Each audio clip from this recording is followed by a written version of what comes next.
And now for something completely different. Watch us on YouTube. Listen on your favourite podcast platform. Or ask your smart speaker to play the podcast Leicester Till I Die. Subscribe, like, follow, and join in now. Strap yourself in. Because we're set up, switched on, and ready to go.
Follow us on Facebook, Twitter and Instagram.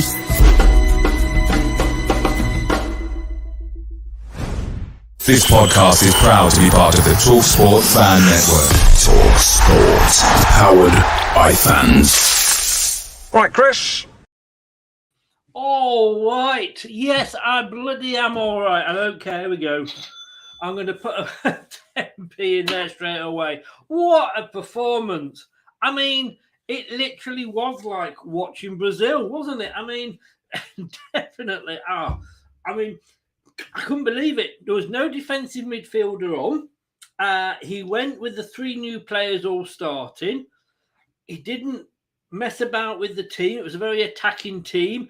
I did say during during the match that it was a bit like watching Tottenham when Ozzy Ardiles was manager. You know, you score 3, we'll score 4. You score 4, we'll score 5. But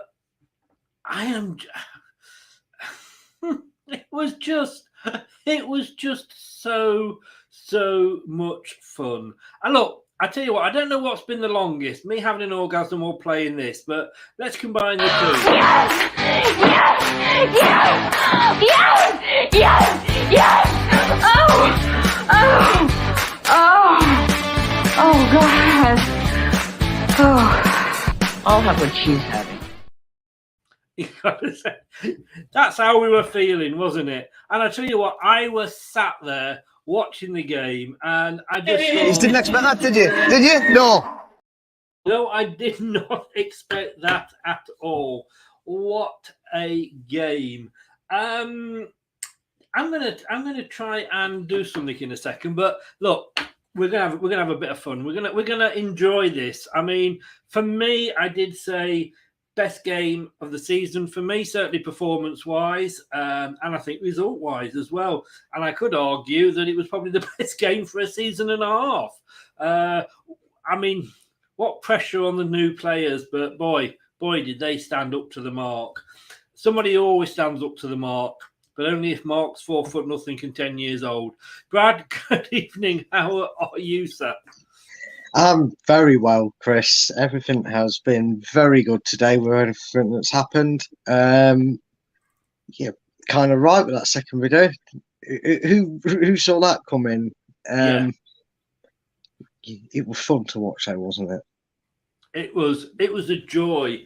I mean, okay, we went 1-0 down, and I thought, here we go again, you know. And Christensen, I mean, the three new signings started. I mean, before we go, let's have a look. That was such an un-Brendan-like starting lineup, wasn't it? Yeah, it was, because he was playing down Sutar starting. He played down Christensen being ready to start. He got the hour against Walsall, and we all kind of thought with what people were saying that okay, that means not Villa, maybe not even Spurs, but we'll get through that and he'll get in at some point. Tete was the most likeliest one. he was good as well, wasn't he, Chris? Oh. Haven't seen that for a while playing like that for Leicester on that right side, have we? No. Brazilian version. He was a cut above the rest, wasn't he? He really was, but that was impressive. And you know what? And you know what I love as well? He gets very unfortunate with an own goal to Sutar, and I've been able to see that back. Very unfortunate. Kind of almost Leicester-like with how it's been this season. And people are still singing his praise because he was an absolute imposing force in that back line today, despite that bit of misfortune as well. So it was great from all three of them. It was the perfect performance almost that Rodgers could ask for, because everything he does today looks like it's a genius move. I mean, I'm going to have to give credit where credit's due, and we'll come on to individual performances later, obviously. But I can't. I mean, we are quick to have a go at Brenda when things go wrong, but he got it spot on today, didn't he? Yeah, he did. It's almost like he realised that his players like to cross the ball and they need a tall striker to go and play one up front. And he picked the tallest of the bunch available to him, and it's paid absolute dividends. And it paid absolute dividends all game. It's what we've been asking for. A lot of posts were similar to like the echoing the words of "that's more like it" or "that is what we needed," you know, and it is. It's just all we've been asking for: bit of flair, bit of tempo, bit of energy. You know, we said after the transfer window closed, "All right, Brendan, you got your wish. No more excuses, no more reasons why we can't perform." And you know what? One game, sure, but if that's the marker that they're laying down for how they're going to go about business, right, then go for it. Yeah, you couldn't. I can say, you know, I've got to say this now. Look, you know, and I've been the biggest critic of Brendan, as you know. But if he does that every week, now look, we're not going to get top 4 or anything like that. But it just makes me feel happy because we know that these players can only get better. Yeah, exactly. I mean, you know, they say don't judge a player on one performance. No, right, but one swallow doesn't make a summer, as they say. No, but I think it was on the last show, wasn't it, that I was on with you, that we talked about the overspend at Chelsea. Well, how is it that they blew 100 million on 45 minutes to do absolutely nothing from the same club that we've got a player technically on a short-term contract from, and he's got a goal in his debut in his first ever competitive game? Because Chelsea's what was it, 100 million or 60 million pound buy from Shakhtar Donetsk got dragged off at half time, wasn't it? And I'm not sure. It was a lot of money. Well, yeah, but whatever it was, you know, it's definitely a hell of a lot more than what Leicester are gonna. Well, you'd assume eventually pay for this player when that comes to it. One scores on his debut. And did he come off? I don't think he did. I didn't think he come off in the subs. I think he played the full night. He did. Yeah. So and then the other one that didn't come off. Yeah, well, can't wait to talk about individuals on that one because Jesus Christ, is he a player? Oh, I mean, it just clicked, but I was surprised because there was no Mendy in there. Indeed, he wasn't on the bench. Sumar is still injured. And I was a bit worried. I said at half time, because, and we'll discuss this when we get to the players' ratings, but I wasn't overly impressed with Tielemans in the first half. I wasn't overly impressed with him in the second half, if I'm honest with you. The only time I really saw him do anything was when he was arguing with the referee over a decision. But I wanted Mendy to come on just because we were 3-2 up at that point, and I wanted to sort of, you know, just let's consolidate it. You know, for once, Brendan, let's not, you know, just carry on attacking. Yeah. And we got a fourth, which was disallowed. We then got the fourth again. And then he made the changes. And I think at that point, he took off, you know, 2 players that were new that, you know, maybe, you know, had run their socks off. And I think, you know, Tete definitely, Sutar, and we'll talk about the own goal later. But I just thought there was spot on, but I was surprised at that starting lineup. I mean, I was surprised, but that's because I wasn't expecting Christensen or Sutar to play. With what was being said, and you want to keep your hand close to your chest, as they say. So maybe he didn't want to completely give it away, and maybe wanted them to keep that and spring it on them, sort of thing. And we know he did technically come with a bit of a strain, so it wasn't something far fetched. But I was surprised, but I was happy to be surprised at the lineup. Yeah, I mean, if the only disappointing for me, like I said, was Tielemans. We'll come on to him later, but and I've got to say, I'm glad to be proved wrong because I picked that start. I said if Sutar's fit, so I put him in the team, and I said this is the lineup I would start with. The only two differences is that I would have put Mendy on instead of Tielemans, and I would have had Daka up front instead of Iheanacho. But what a game Iheanacho had! That's what that man can do when he's given the opportunity to do it, and he's given the service that suits Iheanacho. Yeah, I think that's the first time in a long time that I've seen a ball that's been put in deliberately for what Iheanacho does. I said to you, didn't I? You look at the strikers we got with how we like to try and go about putting the ball in the box often. If we're only playing one up front, and we know where Vardy's at in his career, because that's the only reason he's been kept out, because Jay Renardo's been absolutely phenomenal.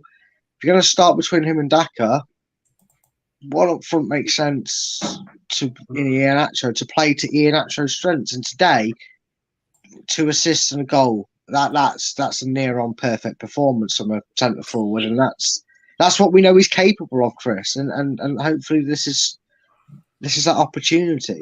I will obviously come on to man of the match earlier, but no surprise. I said it during the watch along. You could pass it around until the next home game, let them all have it for a few hours at a time. To be fair to you, the performances today. But this is.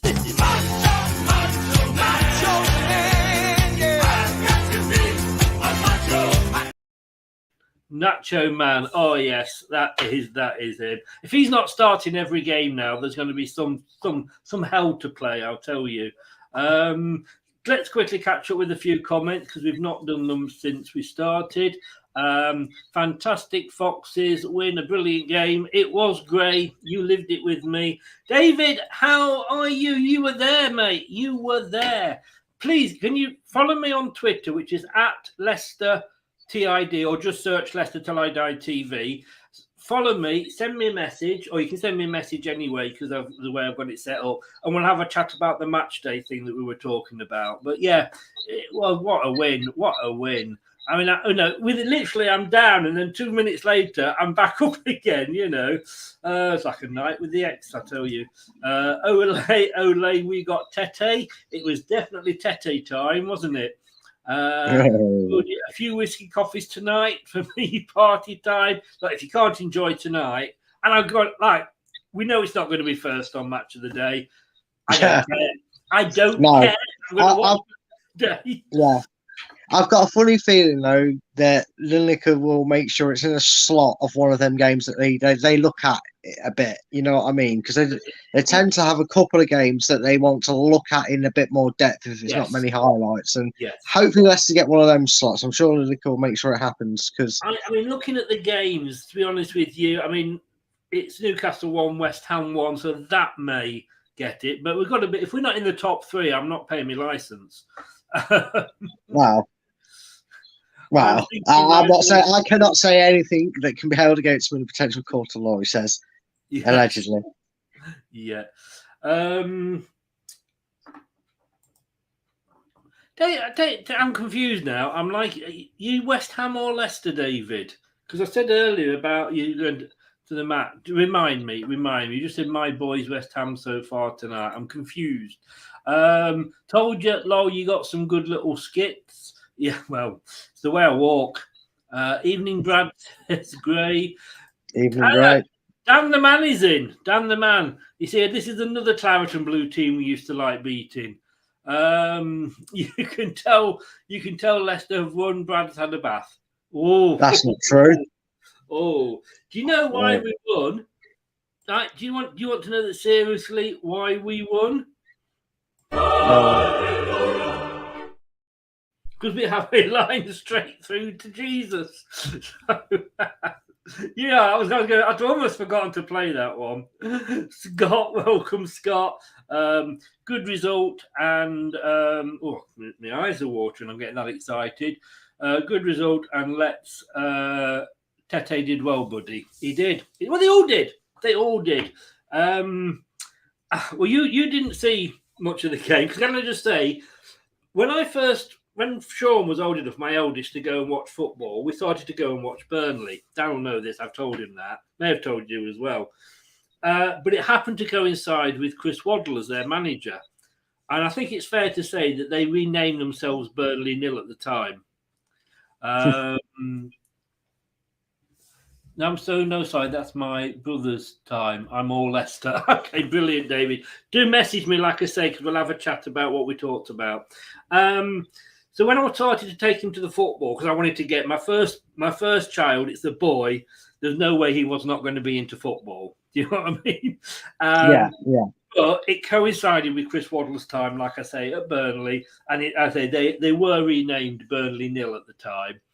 And my friend, who was a huge, big Burnley fan who I went with, he actually begged me to stop going because he blamed me for the fact that they couldn't score. So basing it on that, you are never watching another Leicester City game. You are going to just sit there, follow it on the watch along, because when you don't, we put in a bloody performance like that. Yeah, well, I got the second half, so I did see a goal and it didn't all go Pete Tong. So, yeah, I just had a bit of a mare, and Leicester were doing Leicester things at some points. But, yeah, what I'll do is for the first 45 minutes, if you just want to watch it, and then I'll watch it on my stream the second half. That works for me. Oh, good. If it gets a performance like that, if that's the ritual I have to take, I'm willing to sacrifice not watching 45 minutes. Exactly. Take one for the team, as they say.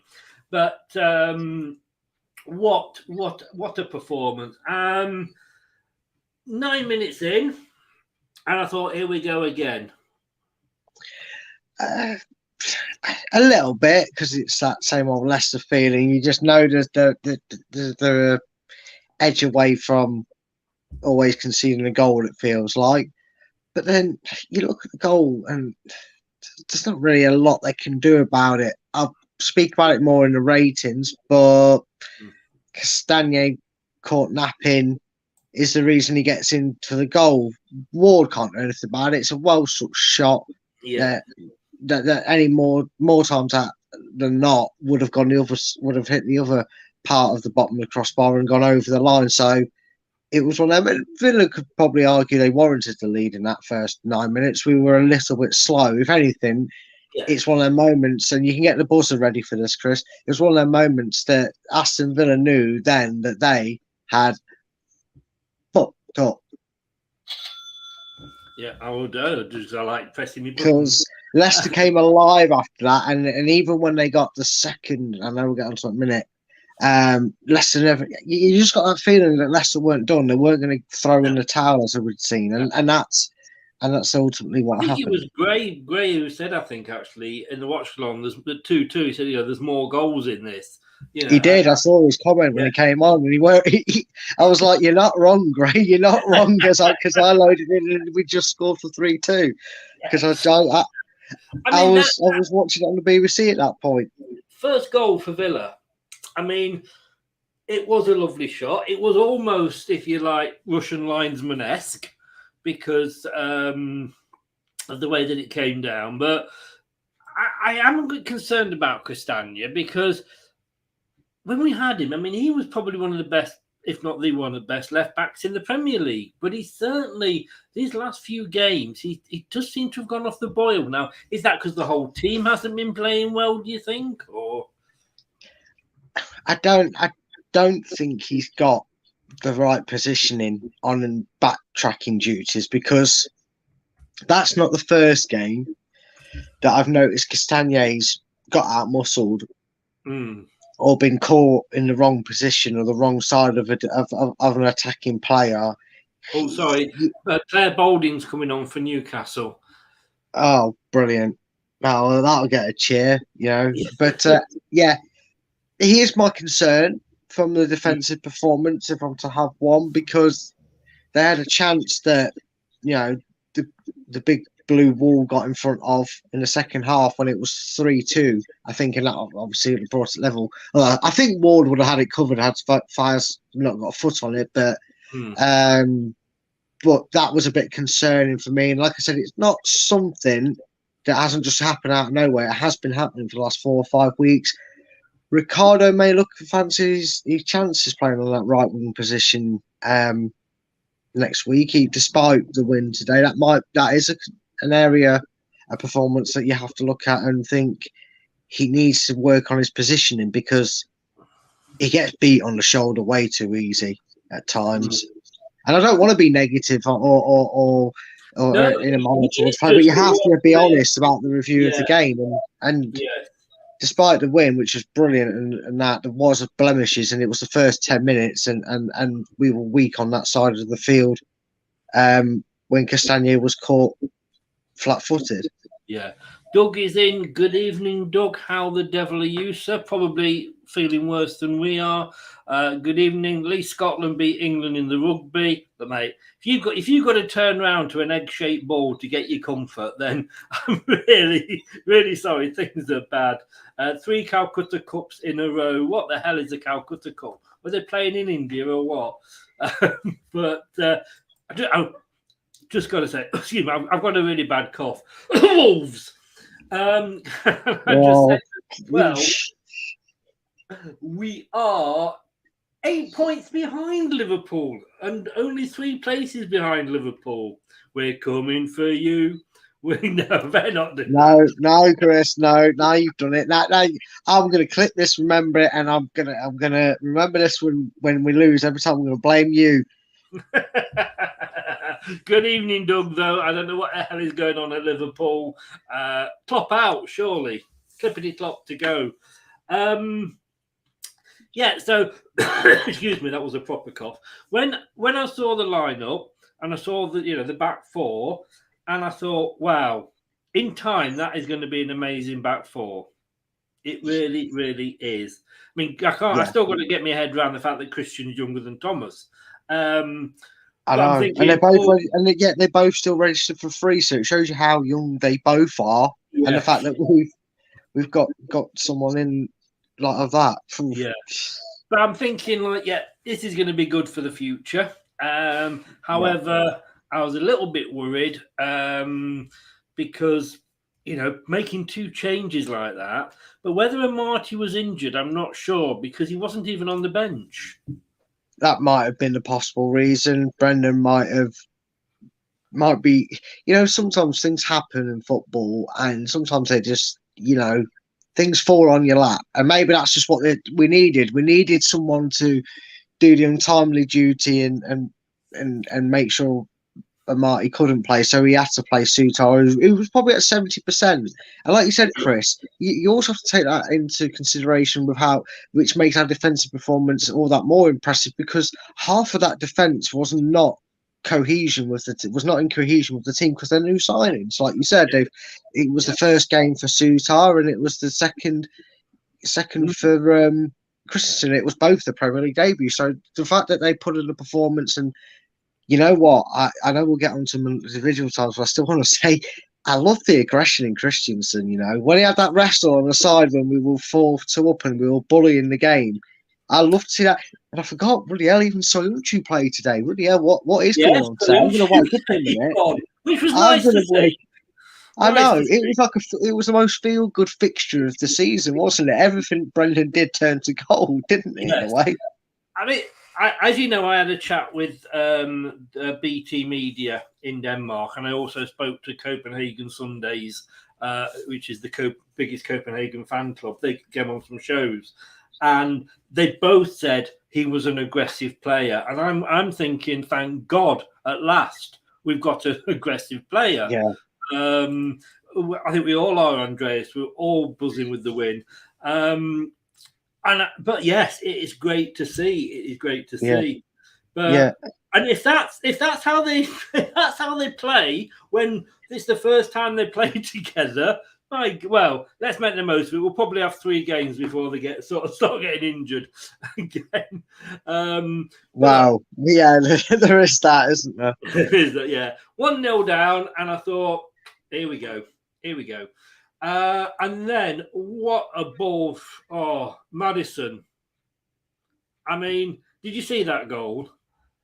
Yeah, and it was just Leicester of old, wasn't it? We weren't going to let them breathe. We talk about it, and we're never fond of talking about playing it out from the back because, well, Villa gave a masterclass in it today, didn't they, with the mistakes they made at the back? But then mistakes come about because of the press. So we'll come on to their goal in a second, but Maddison's, as I say, equaliser. I mean, we hardly had time to sit down.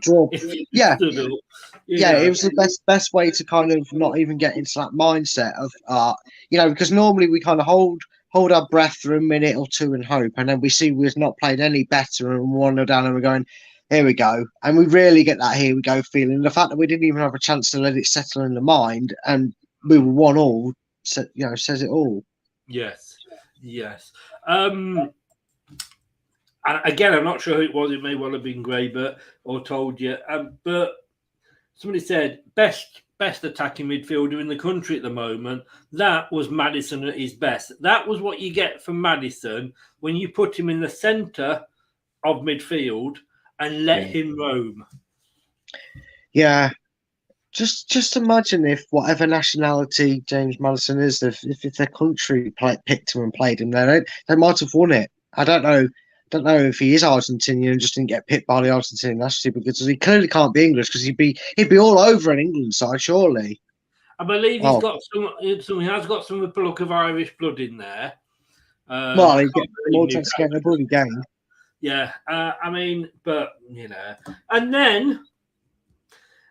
And Luke, can I just say, Luke, as soon as we said it was an own goal, Luke did enjoy asking if it was phase again. But yeah, I saw that. Luke, can I just say that I did send a drone over the Nottingham Forest ground recently, and I did manage to get a snap of the players trying to go in to the players' lounge. I think Brad's seen this, but there we go. I mean, if that's the queue to get in the players' lounge, what the hell is the queue like for the gents? I mean, that is Nottingham Forest all over, isn't it? You know what I mean? Sorry, Luke, but, that was revenge for what you said. But it feels like that. I'm not going to lie. It does feel like that. And if anybody remembers it, it is obviously from the old Thatcher years when she went, and the poster actually said Labour isn't working. And I was attempted just to change that to Nottingham Forest, but they were above us at the time, so I didn't like to. Own goal for Sutar. Unlucky. I mean, he hadn't even moved. It literally hit his knee and went in. Yeah, I mean, you could say he was Sutar unlucky with that. No, shall I leave? Yeah, just go. Sorry. Go and sit on the naughty step. I'm not angry. I'm not angry. I'm just very disappointed. Very disappointed. I'm sorry. I'm sorry, you're gonna have to take this. Is that a joke? No, it wasn't. No. Go on, But no, he go on. was. I mean, he wasn't lucky, wasn't he? Yeah, it was. And again, it's 4-2 the result and that, but again, there's nothing you can do about it. They're the typical goals you kind of concede when you're playing well, but you're low on confidence. And that's just, everything that could go did go wrong in their goals because it's like, they hit the bar, but it bounces back to them. And, and then you look at this goal and go, for God's sake, just when we're back in it, it looked like we're going to turn the tide. It happens, but what followed afterwards from the minute they scored that goal, again, Leicester just went, you've not learned, have you? You don't want to score past us today. We're not in the mood. We're in the mood for scoring, and you're not getting anything from this game. And what followed right to the end really typifies it, doesn't it? But Suter never let it get him down. And I thought, oh, God, this is absolutely going to... And this poor guy, he's just come from the Championship to the Premier League. First game, he concedes an own goal.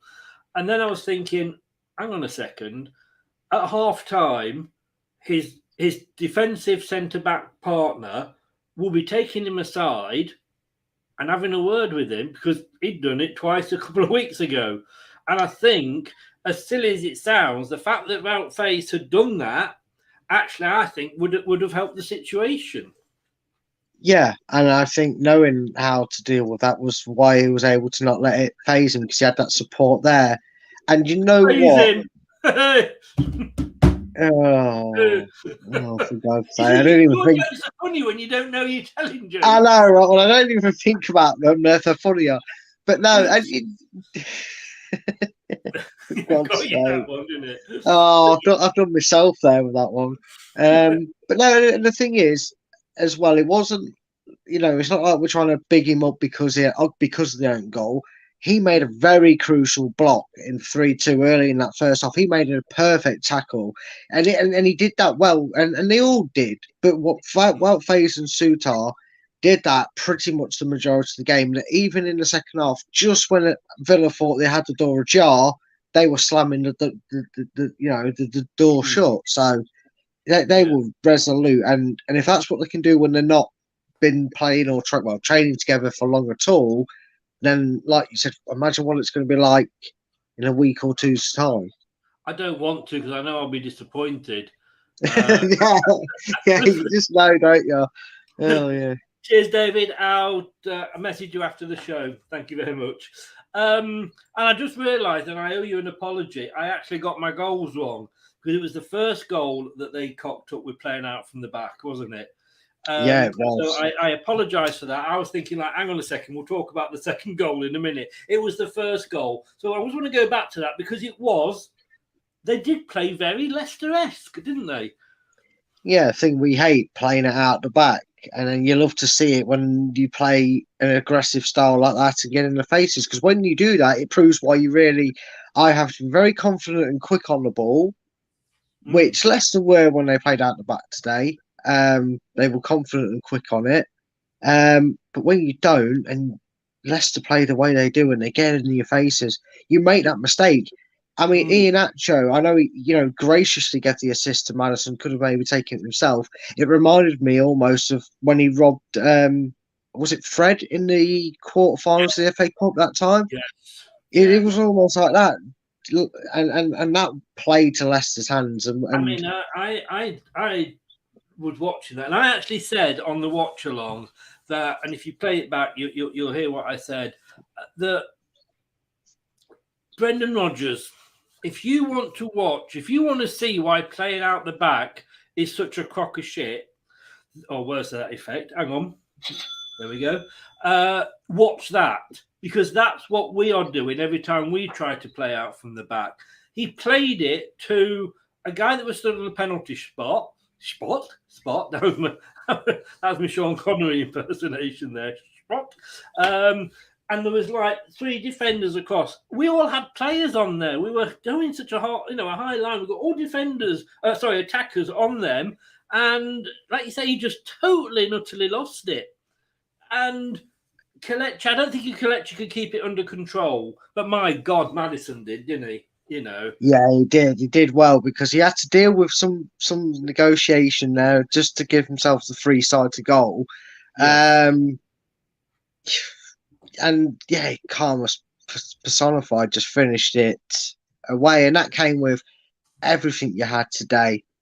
And it was stark contrast. You talk about playing it out from the back. Leicester obviously still did distribute it to centre backs for the times. But I saw it on notable occasions, and I don't know about you, Chris, but when I was watching it in the second half, especially on the left-hand side, and I'm going to sing his praises a lot today, because it would get rolled out to Faes, and before Faes has even received the ball returned, Christensen had burst into the middle of the pitch. He was practically on halfway line by the time that found, he wanted that ball that eagerly forward, and I know we'll talk about it probably in the ratings, but it was really well done today. I think before, when we were doing this playing out from the back, we couldn't get it out. We were just passing it backwards and forwards because nobody was going forward for an outlet. And yes, we did a few, quite a bit in fairness, played it out from the back. But my God, did we get it up the field quickly after that? Yeah, we did. And then, it was just nice to see. The right players were on there to do that, though. yeah. Oh, yeah, exactly. And let's give again. We may have to have a huge bowl of humble pie at the end of the season, Brad, and we may say, well, look, Brendan wanted a rebuild. He's got 3 players in, and look how we're playing. Maybe when now he's got the players he wants, we're playing well. So we'll see. Like you say, let's not. We'll see. Yes, we will see. But Kelechi made it 2-2. I mean, and this was literally 9 minutes. We left it a bit longer this time. We didn't want to rub it in the face too much, did we? 2 minutes for the first reply, 9 minutes for the second. I mean, what a cross from Barnes. I mean, it's Aston Villa.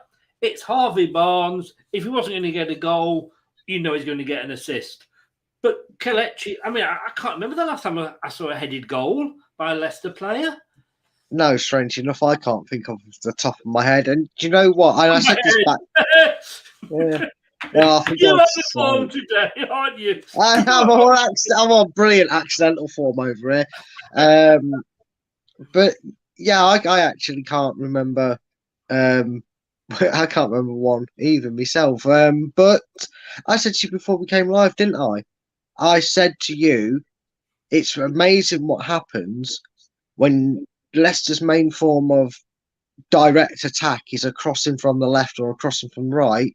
If you're playing that way, the best person to do one up front too is Iheanacho, because out of the 3 we have available to us, he has the height, and he showed that with his goal. You almost knew he'd scored it before he contacted it. You almost felt the crowd were almost pre-cheering it because they could see he fell on it in a way, didn't he, in the end? But, you knew he was going to get there. And I mean, this World Cup winning malarkey, this World Cup winning goalkeeper, are you sure? What happened to this Martinez? Because he got made to look foolish with the goal we're going to talk about next. Yeah, I mean,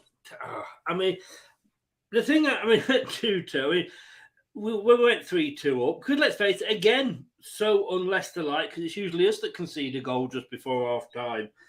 But I didn't really see this goal because I was typing something up on another screen or going through messages. But just when we went 3-2 up, I didn't feel confident because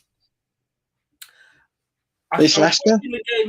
Yes, it's Leicester, obviously. That's the big thing. I was watching it. We have lost 19 points from winning positions this season. 19 points. We'd be probably in the top 4 with that. Yeah. I think today this might have actually been Leicester's first points, if not first win, from a losing position as well this season. It's not something this is why I'm saying, this is why we were saying we're going to really enjoy it. We're going to try and not get too carried away because obviously we know we've got Spurs and Manchester United, although I fancy myself a bit of Spurs right now, if that's what we're going to take to them. If we play like that. Yeah. But sorry. But at 3-2, I was like, Everton were the next one that had lost the most points from winning positions. That was 13. So we were way up there. So I was never going to get overly excited, but what a time to get the third goal. Yeah, it was. It was what Leicester never had this season. It was the perfect scenario to end first off. And Chris, you know what? First, I'm going to give credit to Ricardo Pereira because he tweeted not long after the game saying, I told him to do that because you saw, obviously, Ricardo's translating for Tete to help him understand the instructions. Yeah. Yes. And he's tweeted the translation from the LCFC training video in Ricardo, and it says, when Iheanacho gets the ball, you run in behind. That's simple. You do that, okay? And that's what he said. So something to them words. I have shared the tweet if you follow me on Twitter, and you can pinch it off there if you want, Chris, because it is funny. And he's just put, I told him to do that because obviously he's his translator.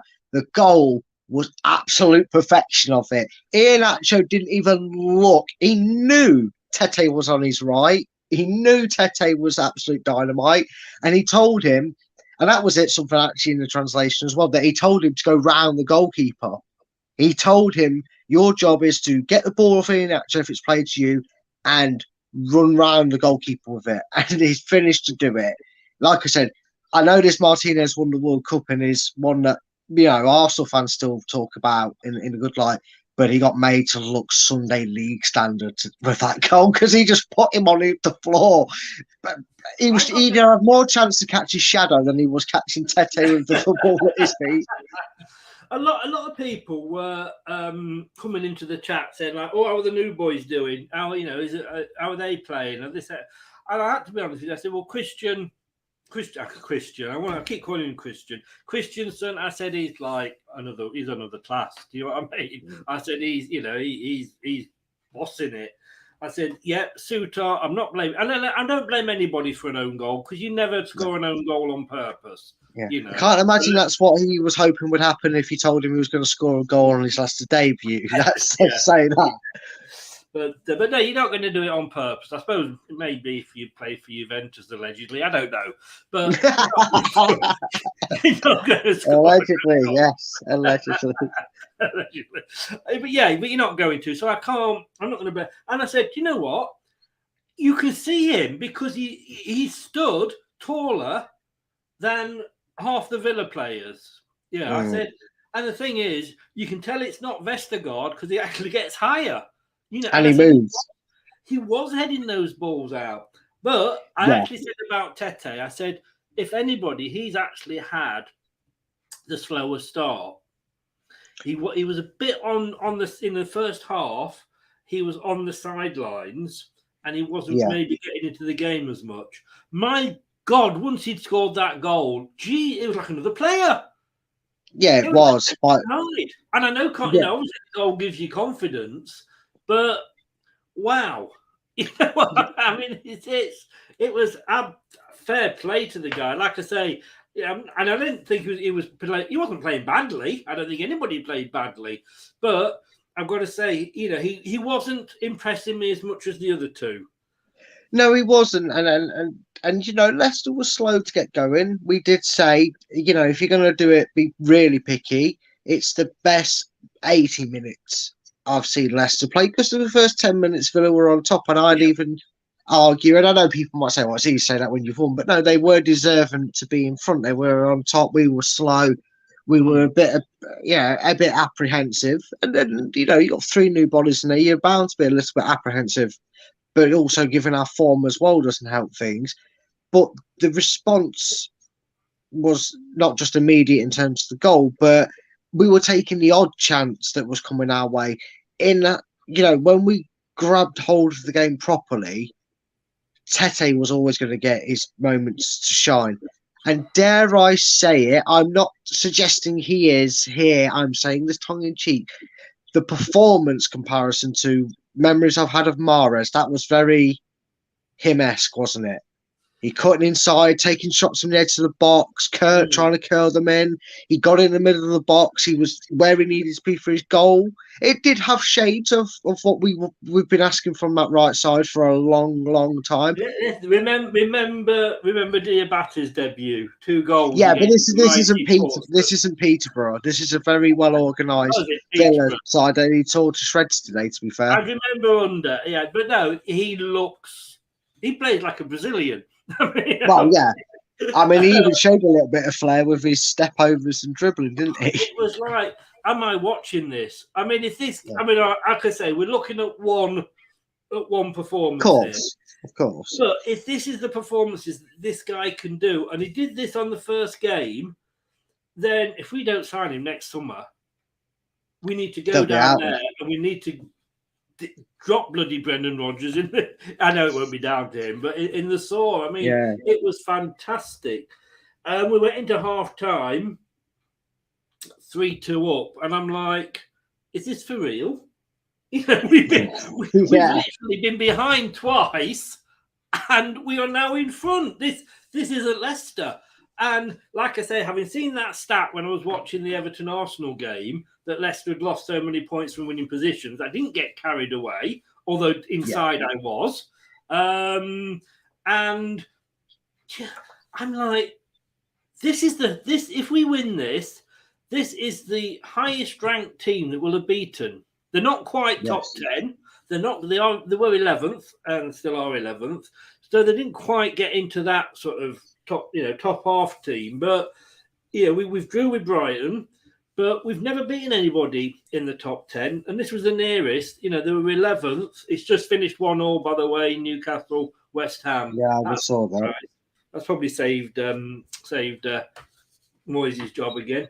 But yeah, I'm like, wow, seriously, And then second half, what happened? Because as I say, when I loaded the second half up, it said goal, and then it went no correction. I think did it hit the side of the netting and look like it had gone in? No, Coutinho was offside. So no, he tried to... Leicester. Oh, Leicester. Yeah, the second half. Oh no, I missed it as well. My stream did something weird at that point, and then it caught up, so I actually missed it as well. So I can't tell.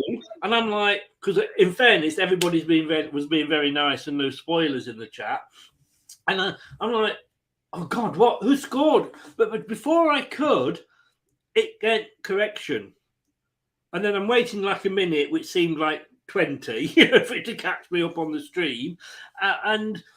I think it was Inacho, and it looked like he'd scored, but I think it had hit the side netting. So I think they'd got a bit trigger happy there at the All Sports. But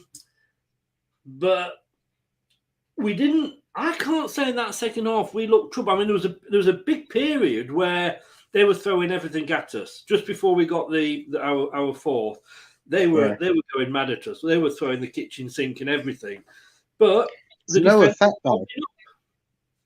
Yeah, and to no effect. To no effect. Like I said, there wasn't really much Leicester could do about the game, and I know they hit the post with another header at one point, but they really didn't, do much with it. I mean, oh, sorry, Chris. You're talking about, the bit of a potency in attack. I'm just seeing some breaking news, Chris. The Leicester team bus has been stopped by the police squadrons. They've all pulled the coach aside. They've ordered Christensen off the coach because Leon Bailey's been reported as a missing person, and apparently he was last seen in Christensen's back pocket. I don't know. They didn't offer much going forward because one of their most supposed potent threats couldn't do Jackanory against him. So they didn't do much with it. They were met with a blue wall every time they tried in that second half. David's just got back. He went just got back. Good game. It's the best of the season for me, anyway. Nate was saying, how was Barnes? I thought he had a decent enough game. Again, got an assist. I don't think we could have asked any more of him. No, you couldn't have. And again, this will probably get. I'll save the mentions for it in their ratings for why I thought they all played really well, because what was utilised off the bench and how they went about their business. Barnes ended up getting 2 roles. He had the aggressive 60-odd minutes he could do, and then when we made them changes at 3-2 to kind of stem any potential Villa threat, we got to the hour mark, made them changes at 3-2, and the tempo changed, and he just became a part of that tempo. And he got what was it? I mean, no, it wasn't him, was it, that got the assist for Pratt's goal? That was lovely as well. Yeah. So that was some fun defending to watch. It was nice to see another team make a cock up of it, that wasn't it, for once? But I think Barnes had a good game. I think we've talked about Castagne, but I think everybody, aside from that, everybody else had a really good game. I mean, I can't. I'm saying I wasn't impressed with Tielemans, but I just he didn't have a bad game. He didn't do anything awful. I mean, there was only aggression I saw was him arguing with the referee, but he had an okay game. Nobody had a bad game as such, No.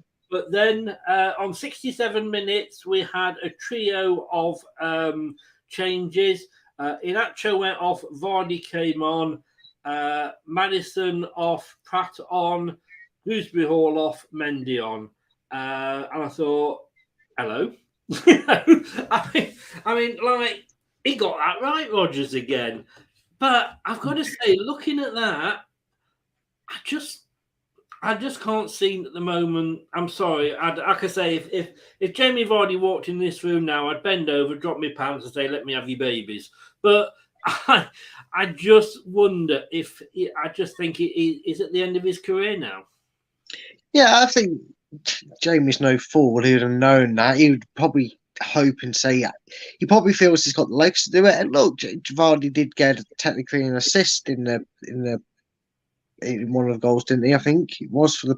I think it might have even been the Dennis Pratt one, and I'm just confused who I saw with it. But anyway, he came on, but he got utilised in a way that best suits the team and not the individual, and that's something that's very key in the performances of both Iheanacho and Vardy, because you look at them changes.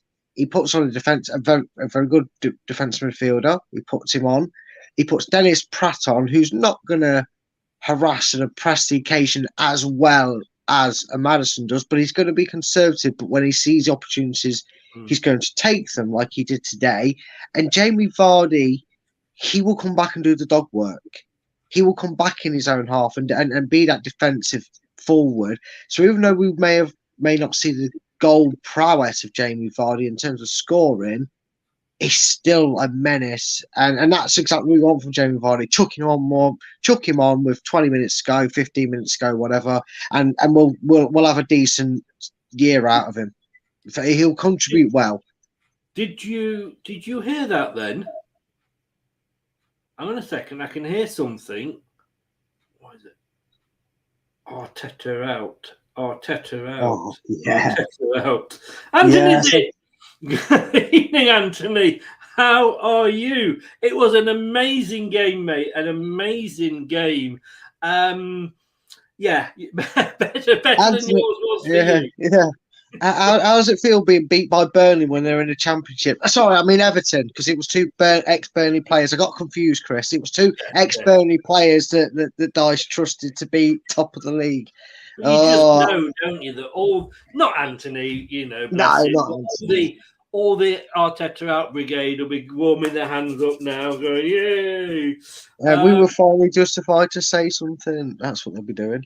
Yeah. David, he went to the game. It's his 90th birthday today. Happy birthday, David. Well, you got the perfect present from Leicester, didn't you there, David? Happy birthday, mate. Craig, because it's Craig's birthday as well today. His 70th. Yes, I believe. Saw that. Yeah, happy 70th birthday, Craig. That was obviously your present. He's going to hate me. Yeah. That's obviously both your of you need to going. But this is for you guys.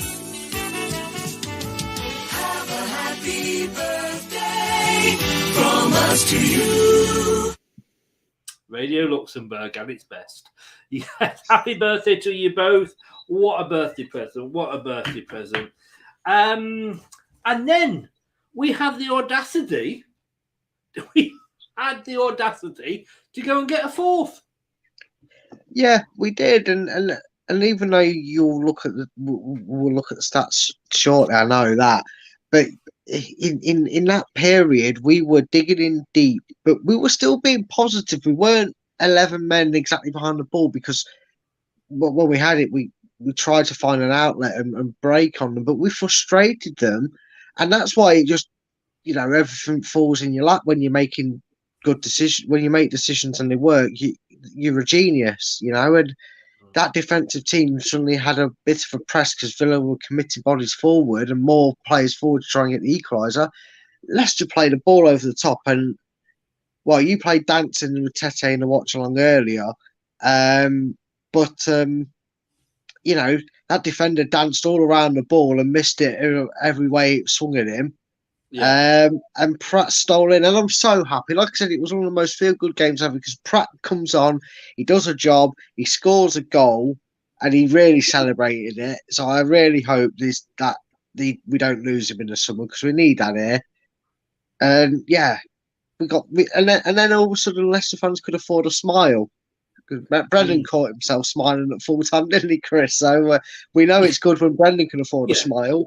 I'm like, oh, what's going on? Craig, I know it's your birthday, so if you're going out, mate, have a really, really good night. But if you want to pop on for 5 because you were there and tell us what it was like in the atmosphere, stick a thing in and I'll send you a link. And hello to Renee as well. How are you? Tete is the next Neymar. Well, you did say actually he would get a hat trick, but I'll give it you that you got the one.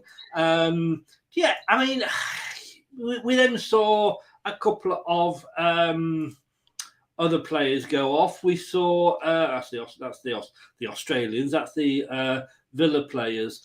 Pratt as they came on, then Soyuncu on 83 and Thomas on 81. Soyuncu, I think at that point, at 83, when he brought Soyuncu on, he took Tete off, which again, I mean, he was probably knackered, Yeah. I think he'd run more than Mo Farah on a marathon. So I think bringing Soyuncu on with 7 minutes to go, plus obviously, whatever there was going to be on injury time, which was 4, a great decision. And again, Christensen was probably knackered. Yeah, and you know what? It's just what we needed there. What we didn't need is to get a bit complacent with it being 4-2 and just allow a silly goal to give Villa something to go out with 4 minutes added on and maybe, scoring if they're scoring the 88th minute, they've got a couple of minutes plus added time, maybe get an unlikely result because that's all it takes in football. And we put Christensen had a blinding game, and this still get mentioned again in the ratings. Luke Thomas is a defensive left back. Wing back, and this is one thing we said. And Christensen brings what he lacks in terms of being able to go forward, which isn't anything to say about Luke Thomas because he's not a attacking wing back. He's a defensive one. Him doing that allowed Soyuncu to be that aggressive because he had 2 other centre backs either side of him. I mean, he got a yellow card to typify that performance as well, but. Like I said, everything seems a bit wholesome, didn't it? Because Soyuncu even played, and I can't believe it. It just and he brought Soyuncu on. Now, I don't know whether he's going to try and keep him. I mean, if he does, what a defensive setup we've suddenly got. Because I still rate Soyuncu. I mean, we know there's a good defender there. We just don't know what's been going on, and. Look, it might even be too late. This might be a period where Soyuncu's now going, every minute I get, I'm going to cherish and take it and give it all because it's the only chance I'm going to get to show other teams what I'm capable of. If he does, for some reason, whatever, get convinced he's going to sign a new deal all of a sudden, then at least we've got it there already installed. I would maybe... But yeah, he came on and did a very good job, and that's what you like to see when they're playing. Same with Pratt as well. Yeah, well, Pratt, look, he's a birthday boy. He's looking very, very good for 70. He's the totty for the Blue Rinse Brigade, and he watched us win today. Let's bring him in. Craig, good evening. Happy birthday, sir. Thank you very much. Cheers. Thank you, Chris, and thanks for your message, Brad. Appreciate that, mate. Yeah, no worries, mate. Just as long as you keep up your promise, it's got to be your birthday every week from now on. I know. It was a nice little treat. It was, because actually normally you don't go to the away games. I'm glad. I bet you're glad you went to this one. I did. To be honest, I was a little... I'd put us down for a 1-1 because I wasn't... I don't think we'd done much to give us a lot of confidence. Villa had been doing okay, but nothing great. But I got to say that the 3 new signings, made us look like a new team, to be honest. It's a shame we couldn't have got Harrison over the line just to put that a little bit of extra pressure on Harvey, I think. And he would have offered an option on both sides. I think that's why they wanted him. But the 3 guys who came in were fantastic and should give us a lot of cause for optimism, I think. And we can't obviously blame Brendan for Harrison for once, something we can't blame him for. No. I mean, say 9 minutes and it's we're 1-0 down. You must have thought, oh, we go again. Yeah, it was a bit unlucky, to be honest. I mean, it was shot came back off the bar, didn't it? I think, and then Watkins got there first. But it'd been a pretty even game up till then. I think we'd both it was a bit of a sparring match at that point, But they did keep getting in around behind Castagna a lot, particularly in the first half. There was a lot going through there, a few little 1-2s and whatnot going on. So that was disappointing. But luckily, we had Tyrone Minks on our side. I mean, what the hell he was doing was beyond me. He got away with it a couple of times, but he still just stayed there. He was basically saying, "Come and take the ball off me." It was ridiculous. I did say during the watch long, and I said this to Brad earlier, I said, look, Brendan, if you want, and I know he obviously doesn't watch, but if you're watching this, I said, watch that clip of our, equaliser. I said, because that's what happens to us every time we try and mess about at the back. But Brad said, yeah, we were playing about at the back, but we were then suddenly getting it forward. But was that the new guy, Christensen, giving us that option?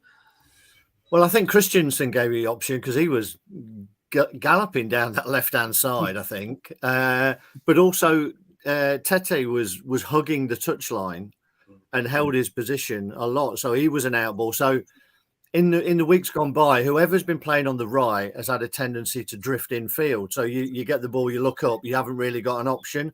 So we've almost been forced to go to Barnes all the time. Now we had a proper option, which meant the defence, were being switched around. Villa's defence didn't know which way we were going to go, and we had options whichever way we turned out there.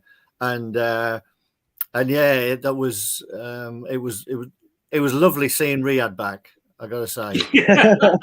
Well, let's not Rennie puts pressure on by saying he wanted a hat trick off him today. Let's not.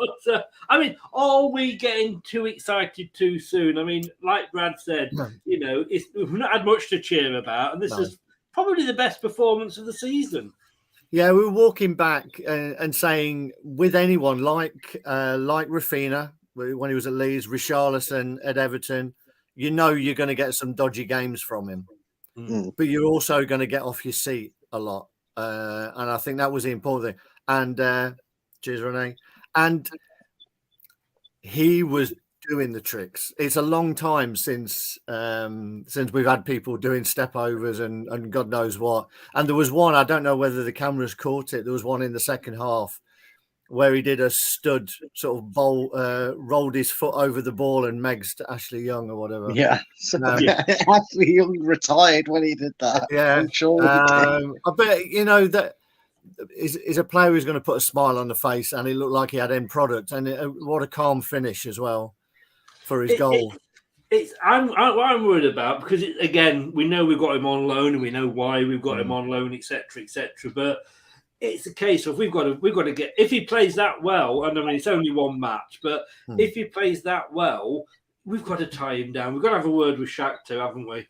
You've got to try and do something. I'm not sure what the UEFA rules are, because obviously he was given special dispensation to get a loan deal because their league was finished. So whether they will carry that on, and let's not get political, but it's difficult to see that things will be back in place next season for the Ukrainian league to start again. So whether they'll decide at the end of the season. Yeah. So whether they continue the loan option or whether they just say that they're going to, tear up contracts, which would be harsh on those Ukrainian teams who have done nothing wrong, but for them to lose their best assets without any money, I think they should be allowed to sell them, and at least get some money in so they can rebuild when a chance comes along. But yeah, the danger is, if he has a great end of season, second half of the season, we won't be the only club after him. No, but hopefully we will be in pole position. Yeah.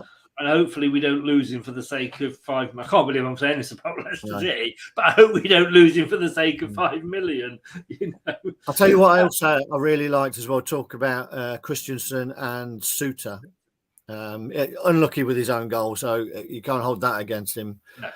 They both talk a lot, and I think that's been missing. Again, we can see it when it's off camera, so you will have only seen the camera following the ball, but you could see it a lot that Suter and Christensen were both trying to get the team up the pitch. And there was one where Christensen had won the ball, played it, and then he was screaming at the rest of them to get up the pitch. So it looks like we've got good characters there as well as good footballers, those who will talk and organise. And against all of those great performances today, particularly from the debutants, as I say, Suter was really good. I got to give praise to Yuri. I thought, again, I don't know if it came across on the pitch. Not to me, it didn't. No, he was great. He was great. We walked away. Wow. We had 2 or 3 players who we thought did well. He did so much ugly stuff today, Yuri, being held back. It just shows you, Chris. Yeah, you watched it on TV. Yeah, we watched it in the stadium and saw totally. And this is why I let Alan, choose the man of the match, because he sees, you do see the whole game. I was doing the watch along, and I said to you earlier, didn't I, Brad, that I just was not impressed with him. I didn't really see anything that he did. That he was okay. Nobody had a bad game. Don't get me wrong. But it just wasn't the 40 million Tielemans that we saw in the FA Cup final. No, what you almost got a Burnley Tielemans, because he was putting tackles in. There was a couple of blocks that he did where he threw himself in at shots that isn't Yuri's game. He wasn't doing the spectacular stuff, but he had to sit there and play a defensive midfield role, and we thought he did it really well. Were you surprised when you saw you heard the starting lineup? No defensive midfielder in there, so Yuri had to do that role. Yeah, I mean, we said we looked at it. It was like it was the team that we probably would have all picked, and a bit of a shock, to be honest, but a very pleasant one. I was hoping that he'd play all 3 debutants. Suter obviously offers that physical presence and height presence as well, but even for a young lad, he didn't look overawed at all in his first game. He didn't let the own goal bother Not him. At all. He was, I said earlier, obviously unlike Vestergaard, he can actually jump, and he was getting his head on those balls and clearing them. And you're right. I saw Christian a couple of times when he was taking Christensen a couple of times when he was taking throw-ins, urging the team to get upfield. And he looked great. He really looked great. I mean, he had 30 minutes, I think, against Walsall, and Scott had gone to that game and said he looked good, but he looks really exciting. He's like just a marauding left back. It was great to see. Well, let's hope we've got those vocal players in there now. I mean, I actually picked the team yesterday, and I'd gone. I like 4-4-2, but I actually went for the formation pretty much that Brendan did today, because it's Brendan's. Normally, it's based around that sort of formation, isn't it? And the only 2 things that I changed on that were different to what Brendan did is that I dropped Tielemans and put Mendy in. And he did correct himself later on and think, Chris told me to put Mendy in, I better bring him on. But I did have him on from the start. And I did have Daka up front because I didn't think that on his own, Kelechi was going to do much. But my God, did he prove me wrong. It's funny, though, because we watched it. And again, I don't know if it came across on the TV, but they played such a high back line. I was surprised. And to be honest, if he'd have gone with Daka may have, loved it as well, because they were playing so high. And playing high without a lot of pace either. It was a very dangerous game. And I think they may have a few good players going forward. I thought Buendia was really good for Villa. But if they continue to play a high line like that, they're going to get caught out by a lot of teams. And saying there, are you the same? Happy birthday. Are you the same age as me? I have said you're actually older. I asked Brad this before. I mean, the game was won.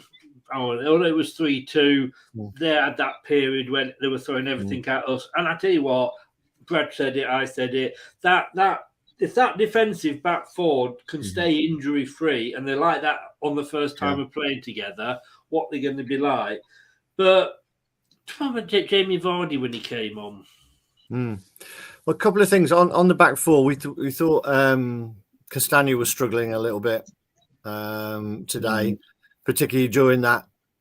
Early on they were getting in behind him, and I've said that, yeah.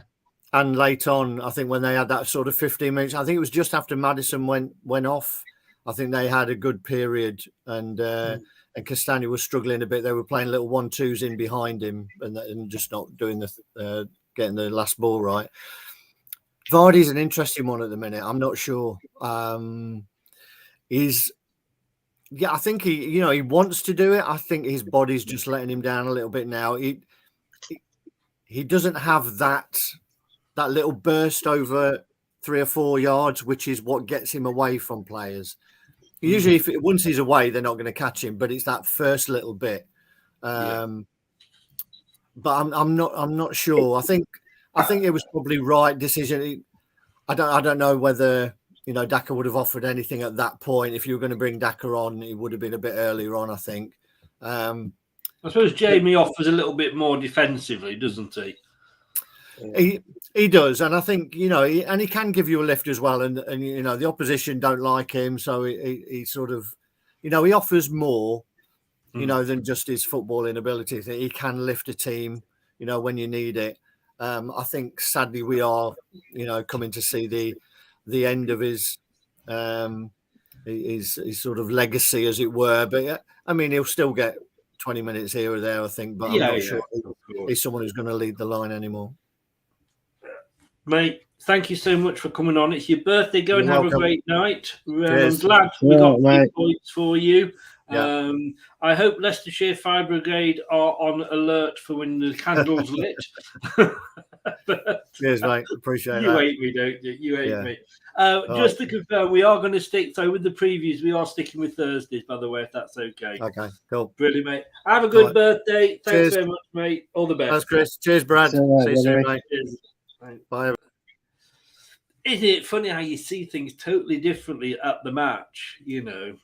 Yeah, I suppose we have to take into account as well that, especially in that period where Leicester, just before half time and really just afterwards, right up until pretty much the 4th goal, a lot of what Leicester were doing in an aggressive and an attacking sense was down the wing. So he wasn't really that involved unless it was to cut a ball out. So yeah, maybe we had to look at how he was utilised today and not what we expected from him, because Craig made some good points with what he said there about Rory today. He did. And like you said, it's perspective of how you see.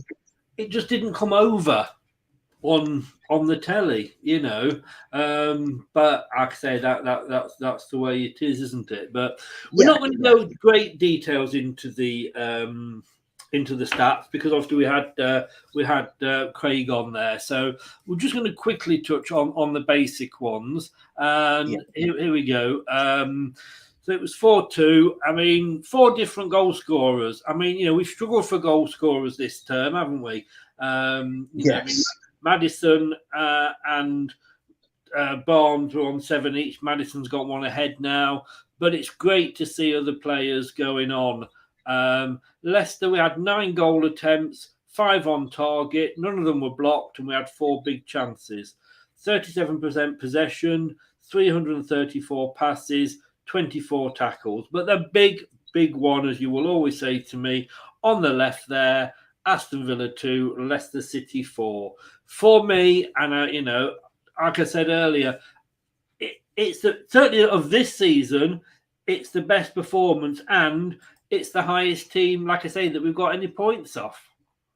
Yeah, it is. And I almost said at one point to you, I think it was, that it almost had to win it. Because as good as we looked at points against Brighton, I know we conceded last minute there and it was a bit annoying, but considering how their season's going, that's that was in the end good point. And I always say you're only working twos, and Leicester have now just got scored 6 goals. They've scored, we've managed to score 6 goals in 2 games. We've got 4 points out of a possible 6. That scored 1 more than you, sort of England mentor from that song, and what you said about that manager. We kind of rang true, and it was nice because, like you said, Villa aren't no slouches. They made the conscious decision a lot earlier than Everton did to get rid of a manager with not enough experience. Yeah. And brought in a manager that knows what to do. I mean, that's their first defeat this year, isn't it? I think only Arsenal had more points than them since the turn of the year, and so They were on a good run of form, definitely. Yes, yeah.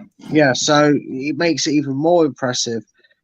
And I think a few fans today maybe didn't say it out loud, more of them, but I saw a few tweets before the game, and I was a mix of one of them, because you just felt something was going to work today, didn't you? You just got that feeling that for whatever reason, whether it was the new players, whether it was the excitement of one of them being Brazilian as well, but something felt like it was going to happen today. And for Leicester, thankfully, it really did happen in terms of the result and the performance. Yeah. I'm just going to quickly run through a few stats. Like I said, we're not going to bring them up on screen or do any of that. I said this earlier, I do love the old interweb, because apparently, according to one of the sites earlier, Iosi Perez was probably not going to be fit for the game. Seriously. I can't imagine he would be after playing for Real Betis against Barcelona. I know, exactly. But I love it. But they've now done the ratings. We have got, I reckon we'll have had 5 of the top players here, because apparently their star player was Ezri Konza from Aston Villa with 5.9. Now, that was their top player. Second was Kelechi Iheanacho with 8.3. Now, my maths isn't brilliant. But you then got Tete with 8.2, Christensen with 7.4, Madison with 7. I mean, how do you get top with 5.9? Maybe it was being chosen by a Juventus board member, allegedly. Well, allegedly, we don't know. Total shots, Tete had the most shots for us. Like I say, once he'd got that goal, there was no stopping him, was there? No. Now, this is good to see. We've got the top 3 tacklers, and the top one is Christensen. Castagna was second. Tielemans, fair play, was third. Dribbles, Tete, obviously, it's got to be the Brazilian, hasn't it? Yeah. Brazilian. And we said, just like watching Brazil. I mean, I've not seen this for a while. Under the match summary, I'm not going to bother with Villa. I'm just going to do Leicester. Created a high number of chances relative to the possession. Stole the ball often from the opposition. We did, and we weren't giving it away as much either, were we? No, very true. We're effective at creating goal-scoring opportunities through individual skill. We're effective at creating goal-scoring opportunities from the flank. We were aggressive. When did you last see that written about Leicester? God. Oh, I can't think. I can't tell you. No, I can't. 50% of our shots were from the 18-yard box. Inside the 18-yard box. Right, let me just say, none of our attacks, though, none of our shots came from the left-hand side. 25% came from our right-hand side, and 75% through the middle. But Villa had no shots from their left-hand side either. Yeah, to be fair, it was nice to not rely on the one side altogether. The build-up play came from that side today, which was nice. It was needed. It was put in from that side. The goals didn't directly come from it, but yeah, it was nice to not have to, mix it up a little bit. And that's where the potency needs to be in front of the goal, and you expect your goals to come through the middle more than you do the wing. So I'm more than happy to end at 75% if it came through the middle of the park today. Yeah. Obviously, the problem on that left-hand side was the Duchy. So they couldn't, in fact, pass the Duchy on the left-hand side.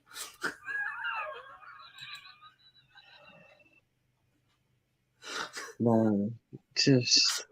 How long into the show did you finally write that down? And just now, I've literally come on. Give me a. I mean, my jokes aren't brilliant, but they're not planned. You know, they literally come up for the. I'm not sure, Chris. I'm tempted to ask you what time you got to bed last night when you thought of it, if it happened. Oh, I'm sorry. It was the fact that they were both 0%. It just fitted so well. We're not even going to answer this one, Anthony, because unlike you, Anthony, we are not. We only support one club. So asking if you didn't support Leicester, who else would you support? Well, we wouldn't, because we're Leicester fans. You know, I wouldn't follow football. We don't have Bristol and Arsenal and decide, well, who's won this week? Who am I going to be more happy for? So, 3 Southampton. And Liverpool, because they're red as well. You know, where does it end? Yeah. And they lost as well in tandem today. So, you know, he knows that our two of his teams lost today. He can't be feeling that happy, Did Bristol lose as well? No, Liverpool, didn't they? That's what I'm saying. Liverpool, Arsenal. Yes, Liverpool, Arsenal. Southampton lost as well. He got the hat-trick today. Yes. Hey, and Gray, less of the old. Right, it's that time of the day when we are going to be looking at the player ratings. And whilst I load it, let me just play these. Hello, Matt Elliott here. Hi, Alan Smith here. Hey guys, Ian Hume here. Hi everybody, Jerry Taggart here. Be sure to watch Chris and Leicester Till I Die TV for all the latest Leicester City news and information. You can also subscribe on YouTube and various social media channels for the latest updates and news on Leicester City Football Club. Come on, you foxes! And I wasn't quite quick enough there, so let me add this in. Otherwise, you're going to not be seeing Brad at all. Some would say that's an improvement. Not me. Not me at all. I'm just going to leave that there for a minute. Doesn't it look good? Aston Villa 2, Leicester City 4. It's just nice to read it, isn't it? Matty Elliott, I knew his dad Ray, lovely guy. We were doing this, weren't we? Like, who were we at school with? And like, everybody in the chat had been somebody sporting. It was great. It was great. Bristol City 1-2-1. No, we haven't got that bad a taste, Luke. We have not got that bad a taste at all. I'd sooner Coventry, to be honest with you. But I'd sooner take a dump in my own hands and clap. Yeah, they come to the desert and support Tuscan FC. I tell you who I'd support, and that's my my French team, Saint Etienne. I do like a bit of Saint Etienne. I know they're struggling, but I only like them because they got the same name as the band. There we go. Okay, so Brad, are you ready, sir? I am ready. I am ready to give these ratings. Ready, willing, ready to go. Let me entertain you. Danny Ward. What we're going to give for Danny Ward? I'm going to give him a 7. He didn't, you know, he gets a ball that hits the crossbar and bounces down, and he can't do anything about it. But everything else he had to do, he did well. He didn't actually have that much to do for a change. I know. Villa had a lot of shots. I think it was 19 in total, but a lot of them were blocked. And he did, you know, even the ones that were blocked, he made the movements and were in a position that he thought even if it didn't get blocked, he would have saved. So yeah, he just gets a 7. Yeah, it was again. You know, the fact that he didn't have much to do speaks very highly of the guys that were in front of him. He did have definitely one where he dived to the left, to his right, and thankfully, it was enough to keep the ball out, and the Villa guy running in didn't manage to get on the end of it. But yeah, I think 7. I can't argue with that. Jordan gave him 6, but like we always say, 6, 7. Yeah, you know. I mean, I'm probably giving him a 7 because it's a win. He didn't really do a lot to do it. So I don't know. I can see coming up here, there's going to be disagreements. What? So what now? Sorry. What now? Very, very certain. Very, very. Yes, within the next 2 players at least. You know, Nate says, Miss is having a pre-season tournament here.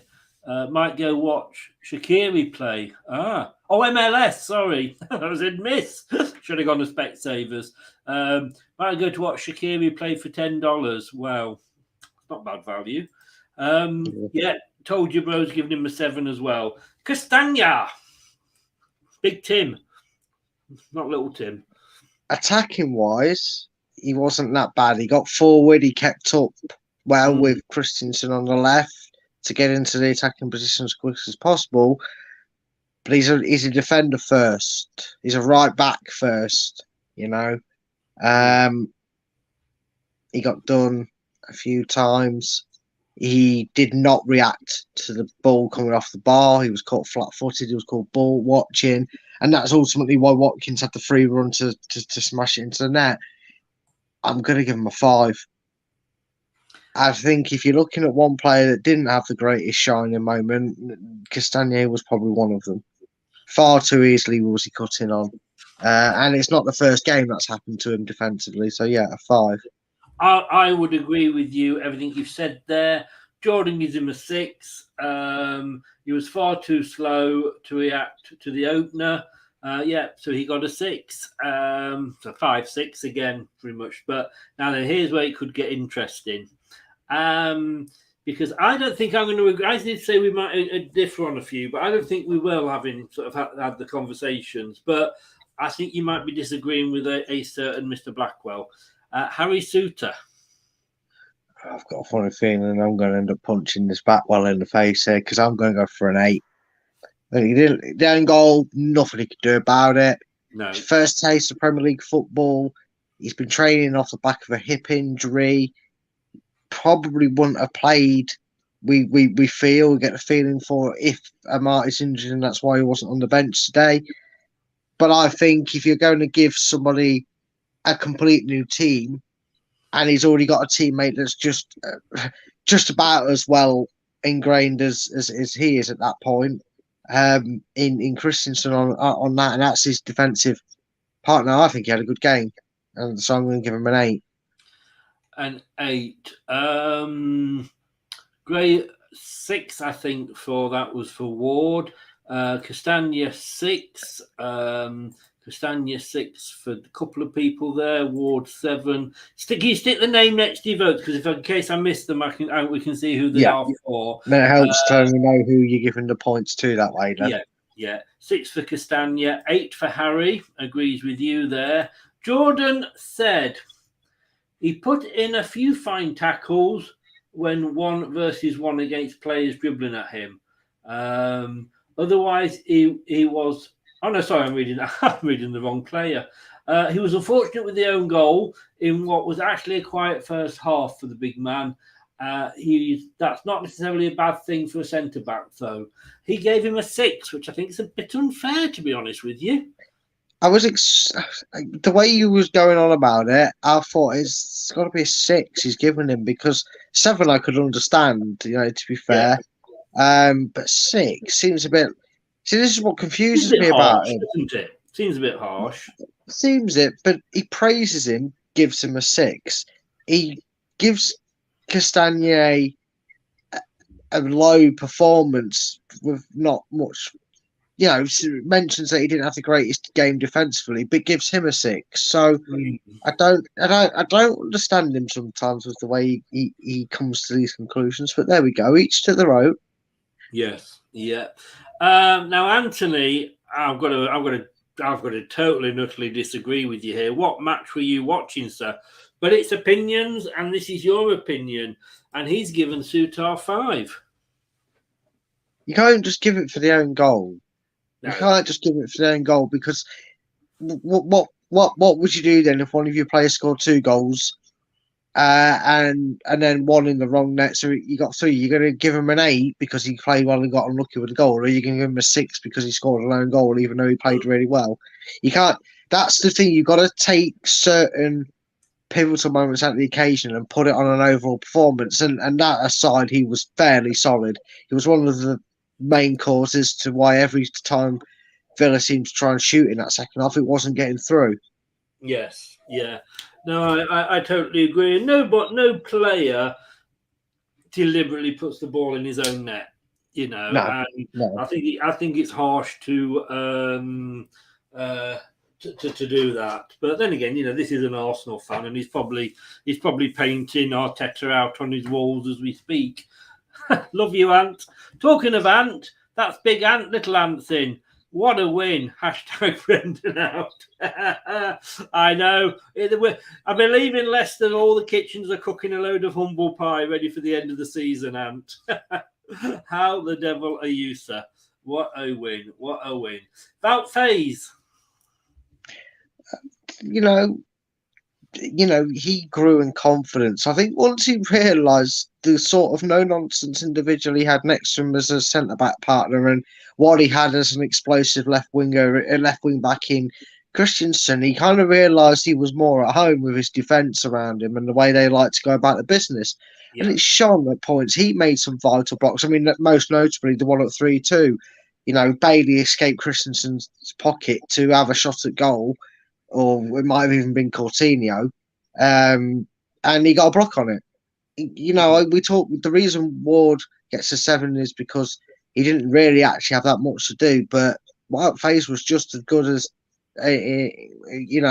as Harry was in making sure he didn't have too much to do. So he gets an 8 as well for me. Gets an 8 for you. Okay. I mean, to me, that was Faes pre-own goals. Yes. Yeah, it felt like it, didn't it?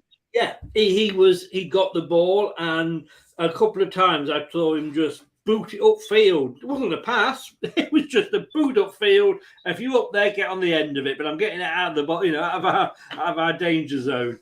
That was the face that we liked. The no nonsense, like you said, defender.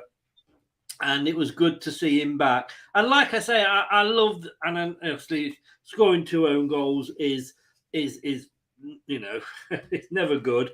But the fact that he'd done that, he could go to Harry Suter at half time and he could speak to him. Brendan probably didn't need to speak to him because he would. No. It also probably helped that they came in 3-2 up as well. That probably helped take his mind off it as well, wouldn't it? Coming in from. Yeah. Okay, so Jordan gave him 6. Oh, boring, Jordan. Victor Christensen. 9. I'll straight up say it. When you see a left wing back screaming for the ball near the edge of the 18-yard box on an attack with 5 or 6 of them, and he's demanding the ball and he's screaming at teammates in a good way. He's not going mental like a Roy Keane or anything like that. He's just showing urgency. That is a debut to be proud of for a wing back as well. You're not expecting to steal the show, and he really went about trying to steal the show today. And you say you can't get carried away in terms of the result for Leicester as a squad, but we judge them on 90 minutes. That was a very impressive 90 minutes. I do not care. People said about Walsall, and fair enough. I was the same. Like, I don't want to get carried away there, but yeah, that's a 90 minutes you've got to be impressed with. Definitely. 70 minutes because he came off, didn't he? But well, yeah, but you know what I meant. For the 70 minutes, I don't wish to be pedantic here. I know, but it felt like he played. He certainly ran the energy for a 90 minutes worth of workout, didn't he? The way he was up and down the wing. So yeah, he gets a 9. I thought he was fantastic. Gray isn't a fan of Jordan, and he's been on the show a couple of times. He's a nice guy, but hey, it's opinion. I'm just doing this to try and start. I'm just trying to. I say this tongue in cheek, playing Dave, because I'm just trying to start a rivalry. If anyone ever wants to know, it's to Jordan Blackwell, but I just say I do it better than him. We should have him on afterwards, and we should maybe have a joint. Oh, he's going to be yeah. busy. I should do it. It should be like that. Jordan, you're talking shit, mate. It's not. So bleep me for that. But you know what I mean? Like, you could say, I could just be like, hey, you're talking rubbish, mate. It wasn't a 5. It was a 4. You're talking like that, and I've got somebody that wants to get you banged. So, come on, keep up. He gave him an 8. So that's fair enough. That's fair enough. Let us go on to Yuri Tillemans. Now, I did say at the start that I may disagree with you a lot on Yuri Tillemans. And I've said what I thought, but I got shot down in a nice way by Craig. Who was there. So, in fairness, Craig was at the match. Craig saw Yuri play. I'm only seeing it on TV. And let's be honest with you, I'm quite a way away. Don't always necessarily see, who these players actually are. So I'm going to actually, in fairness, reserve judgment on it because, like I say, I'm going to say that somebody that's been at the match knows how a player played more than I do. So I'm just going to let you vote on it. Yeah, I mean, for what we know, Yuri, and what we expect of Yuri, it didn't seem like the game, but taking on board what Craig told us and the role he was actually given to what we maybe expected him to have, it kind of makes more sense to the fact that he did do the ugly work, because you can't do the pretty work and the fancy football and the fast-paced action without someone doing the mucky graft and winning the ball in a dangerous area and holding that ball up while a few players come forward. And I was originally going to say 6, but given the information that Craig's given us, it made me kind of think of his performance in a different light. I am going to give him a 7. I am going to give him a 7 because, yeah, you don't really think about it when you think he's done a different role without maybe even us realising. So, and in fairness, Ant said there as well, and Ant obviously he went to the match. How's your phone, Ant? Sorry, mate, that was awful of me. But he said he sat deeper than usual, did the ugly side of the game today. A lot of people giving him 7. Like I say, I wasn't particularly impressed with him, but like I say, I'm big enough to turn around and go, well, I'm gonna hand over to people that were there. A lot of people agreeing with your score for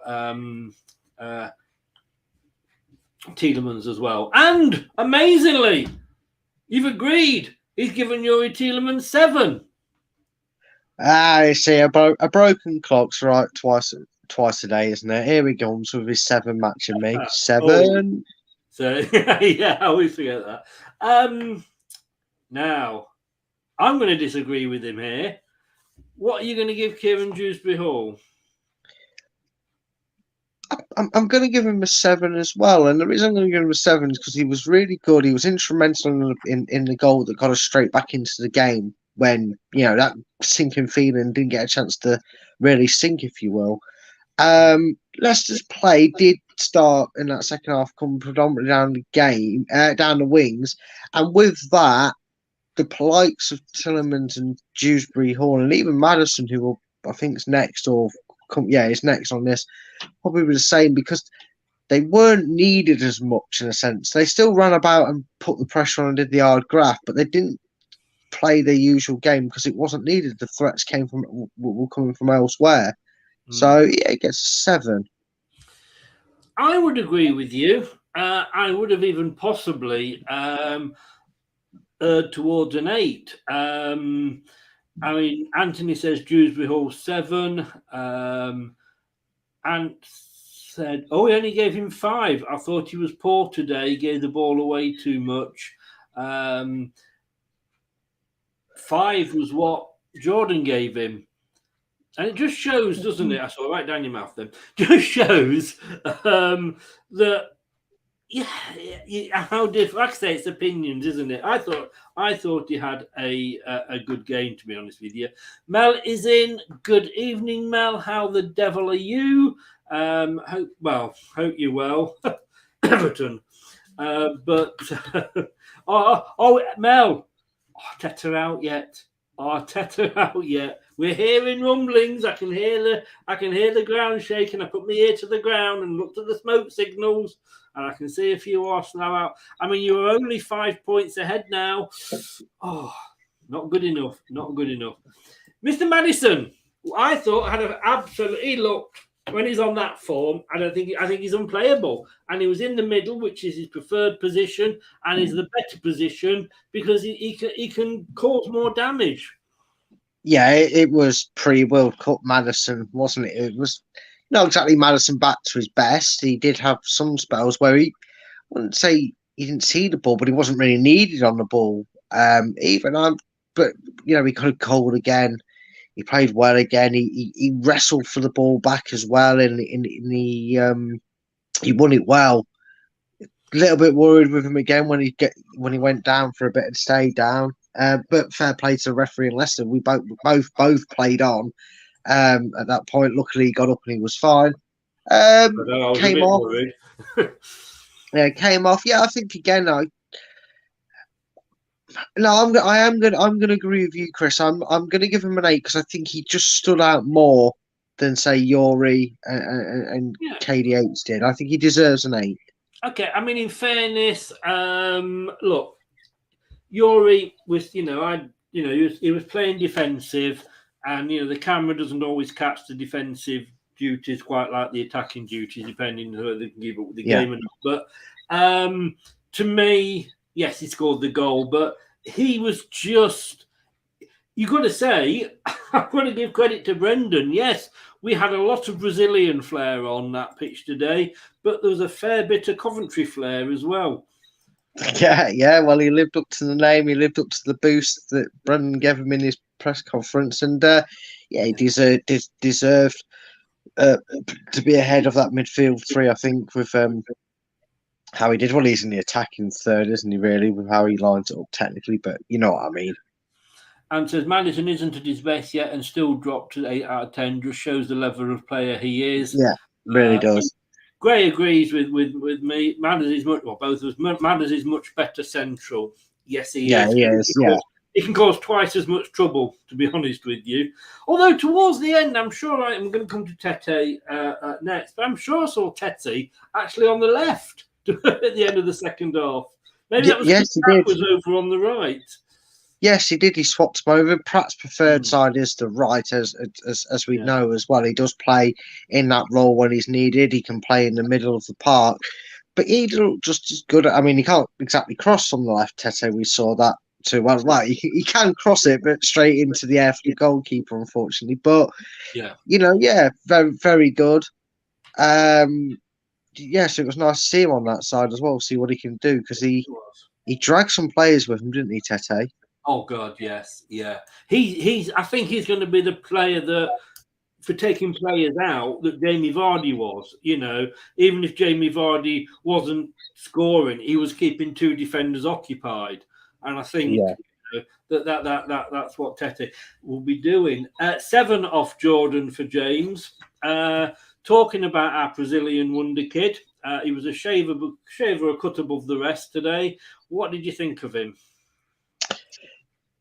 Despite the fact that he took a while to get going, and to be fair, again, you can put that down to the team performance. We took a while to get going. In fact, we literally took a goal down to get going. Once he got going, it's everything we hoped we'd get a Brazilian for. We was like, please give us a Ronaldo, and I mean the F9, the R9, not the R7 Ronaldo. Give us a proper Brazilian Ronaldo, not the Portuguese one. Give us that sort of trickery step over, whatever. Ronaldinho without the prison sentence in. Give us someone like that and not a Fred. As long as we do that, we're laughing. And you know what? Considering it was a slow start, much it down to the slow start by Leicester, I'm giving him a 9. I am giving him a 9. Giving him a 9. I think he was fantastic.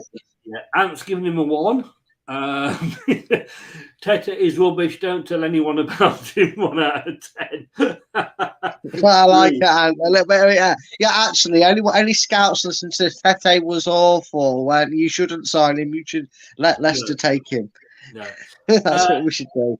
And you've agreed with Jordan, and yes, I would probably got to say he's up there with an 8. And do you know what? And it's silly. 9. Oh, you said 9. Sorry. Yeah. Sorry. I apologise. Jordan's given him an 8.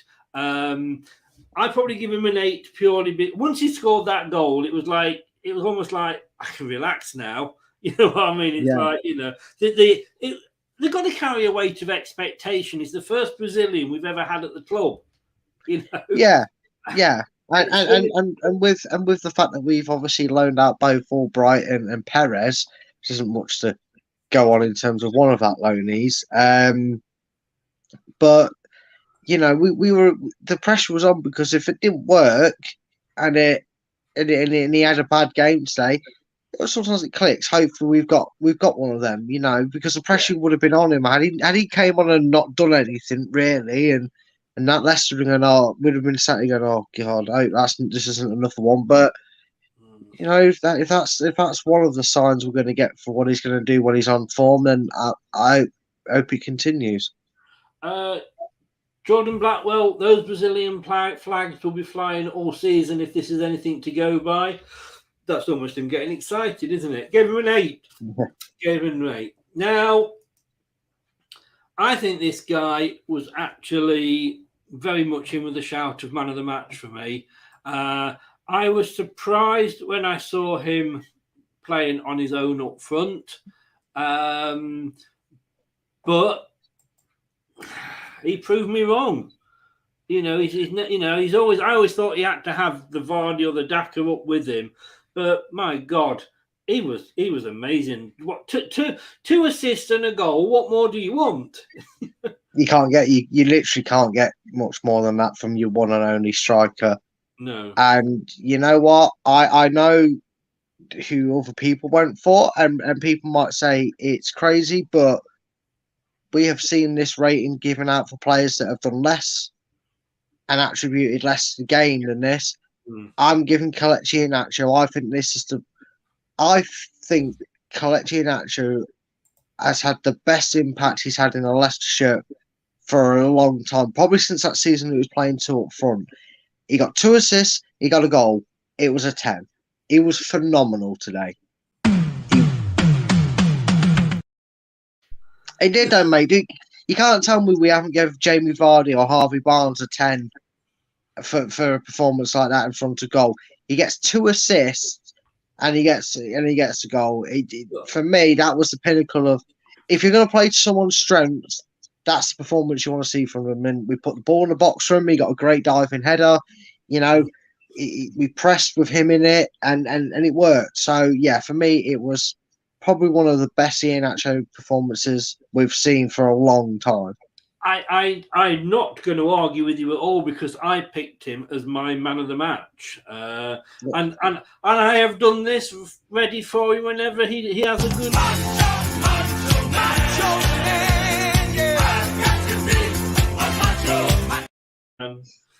Yeah, I only wish I could change the M to a nut, but you get the drift.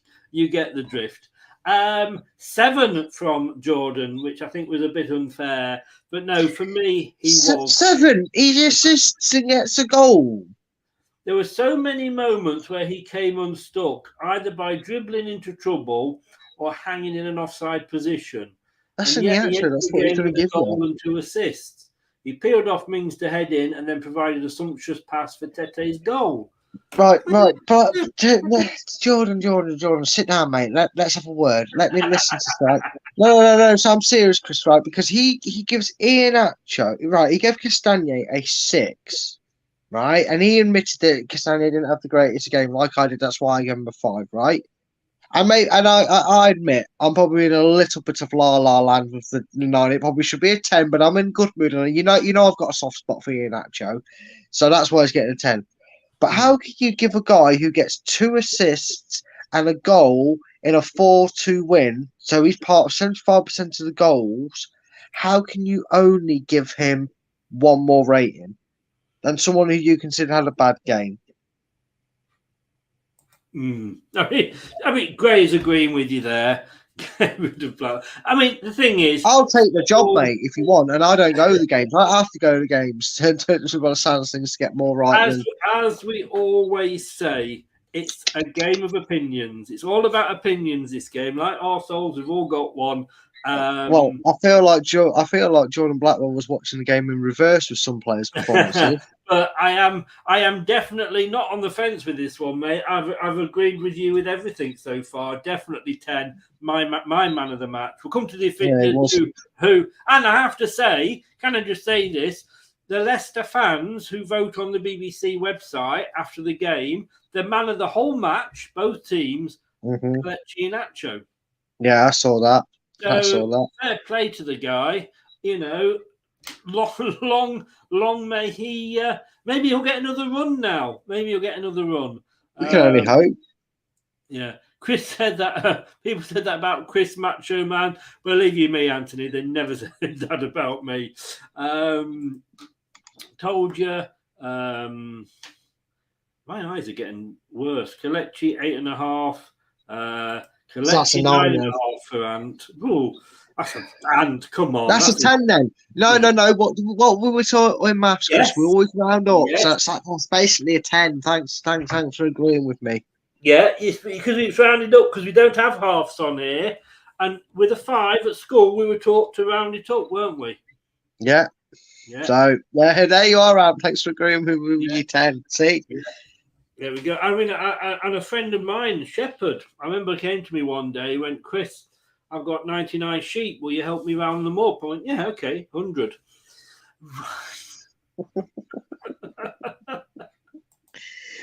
Oh, dear. Come on, Oh, that's dear. got you. That Oh, has dear. got you. You serious? Yes. I'm pleased with myself with that one. Oh, a joke for every occasion. Right. Respect to Brendan for that starting 11. Loved it at 2 p.m. when I saw that. Yes. Don't you, oh my God, me, Gray. Don't you, oh my, that £10 only lasts so long. I remember your joke from earlier. Don't you be, oh my God, me. Okay. Barnes, Mr. Harvey. He got the assist. He played well. For me, I think Christensen's probably absolute ability to take 2 steps and be in their half helps him out a lot because you saw a better side of him. He was able to track back better because he knew that even if Christian, was caught forward and Leicester lost the ball, he kind of knew very quickly from the way he was going about it for the whole time he was on that Christian was going to be like the roadrunner and just come past him. Yes. So if he could hold it up, which he did well, and do that line instead of desperately trying to fill the gap as a makeshift left back while he was getting back, he was really good today. Obviously, we concentrated down certain sides a bit more, especially in that second half, and even Tete as well suffered a little bit when we changed that tempo. Although it was inch perfect timing from Brendan to change the tempo and try and frustrate them, it was dare I say fantastic game management. Fair play to him, Although we had a bit of a quiet period in each half, when he got the ball and did it right, it was very good. So I'm going to give him. I'm going to give him an 8.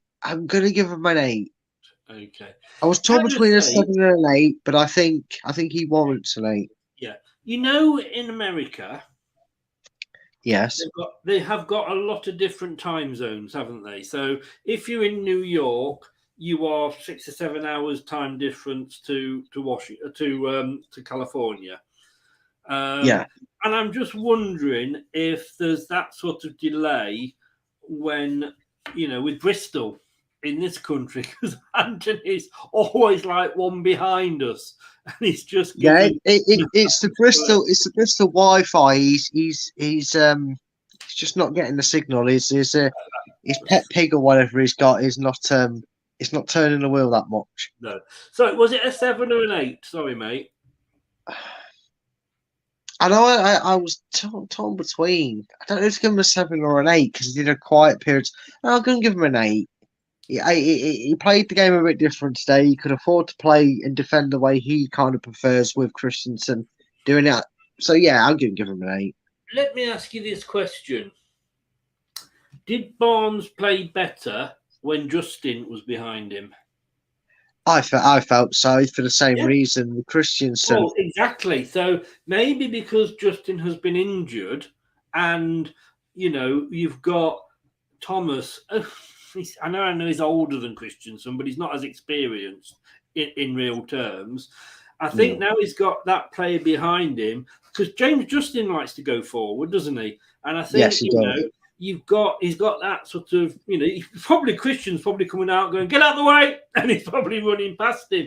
So maybe Barnes will improve, we'll see a better Barnes because of Christensen, and obviously James when he comes back. Yeah, we will. Yeah. 7 for Told You, 8 for Anthony. The match that hasn't finished yet in America. How many have we got now? Must be about 7 or 8 too. Don't tell me that Blackwell gave Barnes 5. No, don't be absolutely stupid, Greg. 6, yeah, exactly. Exactly. I knew it.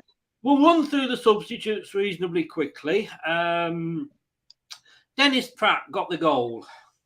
I don't care if this is slightly biased. He's one of them that I think is an unsung hero when he plays. So happy to see him score. He works his socks off when he's given a chance. I really hope this is a sentence that I can finish. But no, I really hope that this is going to be a start of how we utilise the squad and see more of Dennis Pratt coming off the bench and impacts in the game. He got the goal. He looked good. He gets an 8. Yeah, I agree with you. I got an 8 there, and he got a 7 off Jordan. So fair play on that one. Fair enough.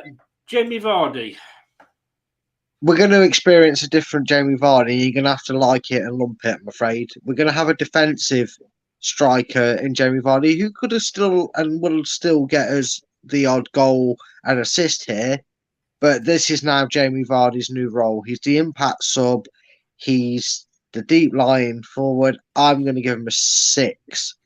Because I think I'm going to use my overall on this one. Fair enough. 5, 6. All right, one way or the other. Like I said to you earlier, I love Jamie Vardy. Of course, I do for everything he's done. And as Victoria Wood once sang, "Bend me over meekly on a hostess trolley and hit me with a woman's weekly." Yeah. But we know he's a impact sub now. We've been saying that's going to be his role for a long time. The problem with an impact sub is you want him to make an impact. And when he came on, for me, true. He didn't make an impact. Yes, he's more defensive minded. Although having said that, Kelechi was having a few good moments in our own box today. So but I'm sorry, he came up. Maybe it's going to take me a while to get used to. Well, when he comes on, he's not always going to score because that's not his role anymore. So maybe I'm going to get used to that. But like I say, there was no impact on that as well. No, and to be fair, given the time and the ratings I'm going to give the next few, that makes more sense. Actually, a 5 is probably more of a fairer number. Yeah. Jordan is in. Good evening, Jordan. I won't ask how you're feeling. 3-0 to Wolves. It's all going a little bit oopsie at the old Anfield. Clippity clop, 7-year itch. Flippity flop this year, isn't it? Yes. Well, yes. I mean, and I don't mean this. I mean, obviously, really, I've got to say, I'm going to start very quickly, sidetrack. Klopp to me had one absolutely great season where he won everything going. If there was an egg and spoon race, he would have won it. There were world champions, European champions, intercontinental, stroke your arse champions, or whatever. Apart from that, kind of what's he done? So it's top 4, but then that's expected. So I think I love Liverpool. I like Liverpool. Give me Liverpool over Man United. But yeah, I'm sorry. I just think he's come. It's time. I think if he was at a Chelsea or at a Man City, he would have gone by now. I really think that. Right, Papa Mendy. Papa, hey, Papa Joe. Hey. Could have been begrudging for arguing he could have started. Yeah. Came on, did his job. Very reliable, very steady. Was perfect in transition to that. Let's frustrate and hold the tempo, slow it down a bit, and that higher line, that lower line of engagement came into play when we made these subs. Very good. I'm going to give him just because they weren't on for all that long. Well, Mendy was on a bit later, wasn't he, as well? If I'm right in thinking. So I'm going to give him a 6.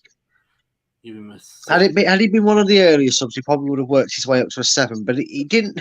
In fairness to Leicester and credit to them, the midfield, the middle of the park. Mendy came on at the same time as Pratt and Vardy. Oh, did he? Yes. It's probably because he didn't have a lot to do. Then I'm going to give him a 6. That must be the reason, because I didn't really hear him that much, but every time I did, it was in a good way. So I want to overrule you again. I'm really sorry, but only by the 1, and I'm going to up him to 7. Because I think he should have started. Obviously, the fact that he didn't and we won shows I know nothing. Jordan says he was tidy under pressure and helped City see the game out. There's nobody better in the squad for that. And exactly,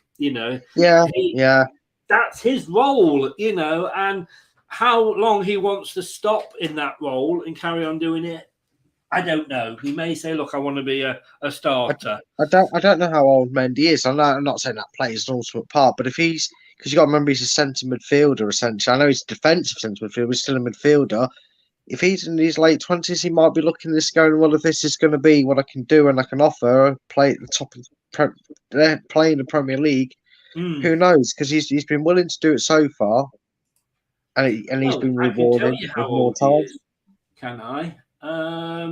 He was born 1992.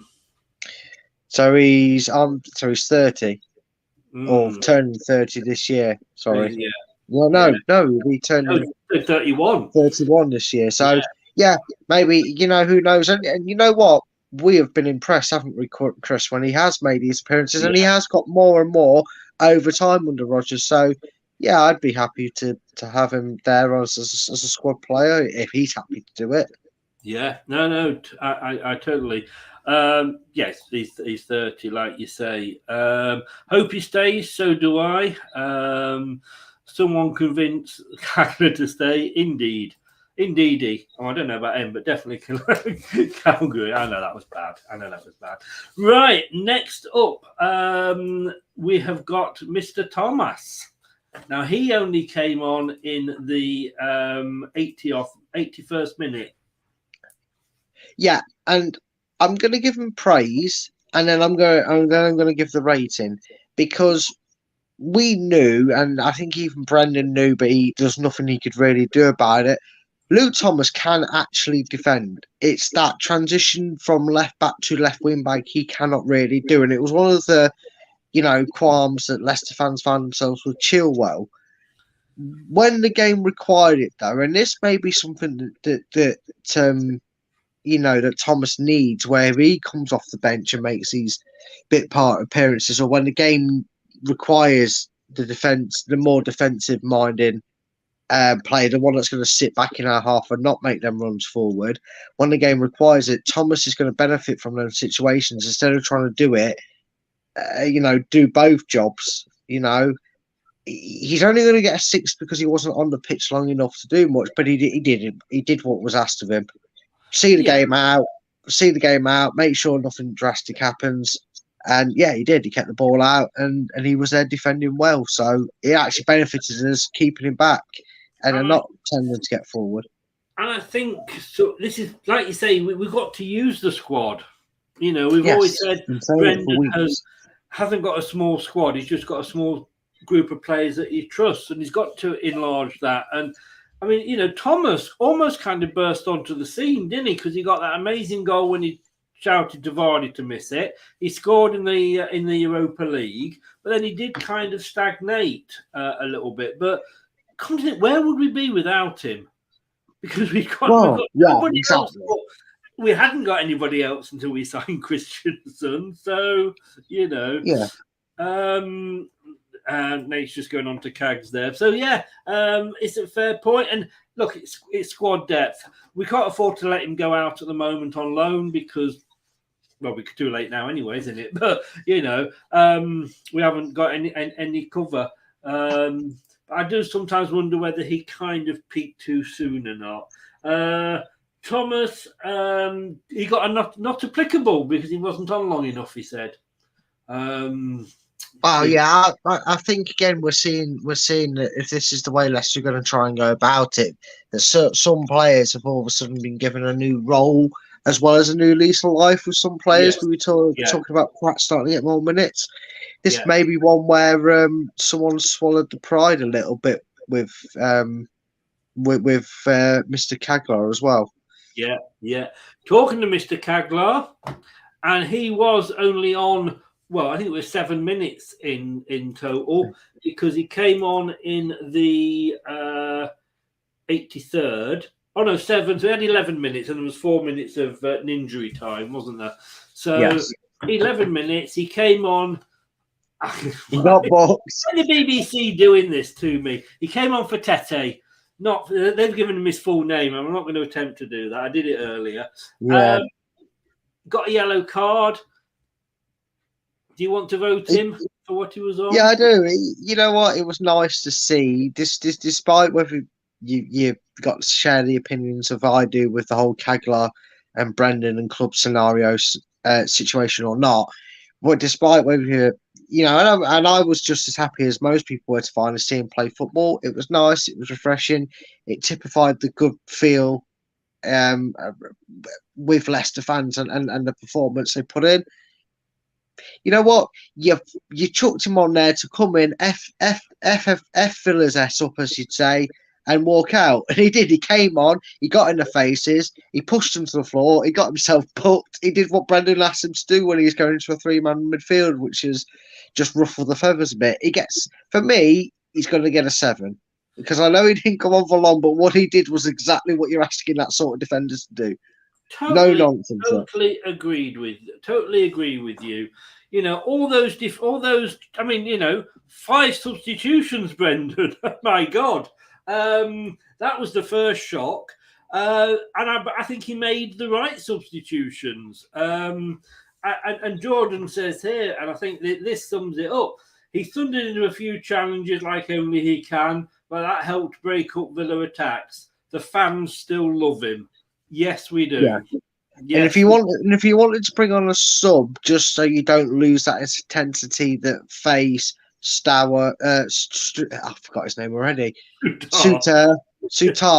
Yeah, it sounds like we're trying to be posh, but we're not. No, it's but it is AR. It's not ER, so it's going to be. I know, Sutar. But when you've got that, but when you've got that aggression that they show going in that, and you've changed the aggression on the left from a Christensen to a Thomas, you put Soyuncu in there, you're going to get that same intensity and attitude back. And it's like you said, every single sub just fell on his lap to make. It was a perfect way to show that there was a bit there between the squad to be up for this battle, because it is a battle. We've got some tough games to get through, so this was a perfect on it. Not in the same breadth as like a Forest, but it's certainly a Midlands derby. A team that, like you say, was on excellent form, and the highest team or the highest placed team this season that we have actually beaten. You could say that we actually beat Liverpool because we did manage to score all the goals, but unfortunately it's not. You know this, mate, but let's have a look who was voted man of the match by Alan. Now, Alan Bennett, as you know, he does it straight away. He doesn't get a lot of thinking time, bless him. He does it as soon as he gets a signal coming out the stadium. But he's at the game, so he sees it obviously a lot different to us. But I gave it to Nacho. I think you've given it to Nacho because you gave him 10. But I think there's 5 or 6 players that could have got it. And this, I'm going to say, was one of them. Yeah, I mean, it's not often we've been able to say this too much over the last 18 months, let alone just this season. But you could have picked from 6, 7, or 8 of them. To be honest with you, it just shows how good the performance was all around. But yeah, I went with Nacho, and you did. But look, this is a fantastic choice. It was fantastic. I think you gave him 9, didn't you? Yeah. which, yeah, I mean, it was close. It was close. But like you said, for me, 2 assists and a goal, what more can a man do? No. And like I've said, we've seen Vardy and Maddison and that get it when they do something not too dissimilar to that. And they get 9s and 10s. I felt it was very warranted of taking the man of the match. But the reasons the score was so high is there were so many good things to talk about and performances that it's nice, isn't it? It is. I'm just going to put this up again one last time. Just enjoy it. Yes, it is nice, isn't it? Everybody. Aston Villa 2, Leicester City 4. Yes! Yes! Yes! Yes! Yes! Yes! Oh! Oh! Oh! Oh, God. Oh. I'll have what she's having. Oh, it's been ages. It's been ages, and I couldn't find it because I haven't used it that much. I couldn't actually find it. Brad has gone. I don't know whether he's ran out of battery, but thank you, Anthony. You're a gentleman, sir. Great day for Leicester. Yes, it was. Look, Brad, I don't know if we'll be able to get back in or not, but we're coming to the end of the show anyway. Brad's channel is Top 10 Battles. It's a great channel. It is different. And let's be honest with you, it's great to see things that are different because as we all do the same kind of shows and with quizzes, I like to try and do something different. And so does Brad. I mean, Top 10, he does it with this gentleman here, and Anthony. He it's such a good idea, top 10s in the battles. You pick your 10, I'll pick my 10, and we'll see where it goes. So do get over. His link is in the description below. So do make sure you go and give him a sub because he deserves it. He deserves it. It is a big help on this channel as well. So Top 10 Battles, be sure to go over and give him a sub. The link is in the description below on YouTube if you have you not seen it, if you missed it. So Top 10 Battles, but the link is in the description below. It's time to go because I just can't say a bloody word at the moment. But the question is, what's coming up next, Chris? What's coming up next, Chris? Funny you should ask, because I can tell you. Coming up next on Leicester Till I Die TV.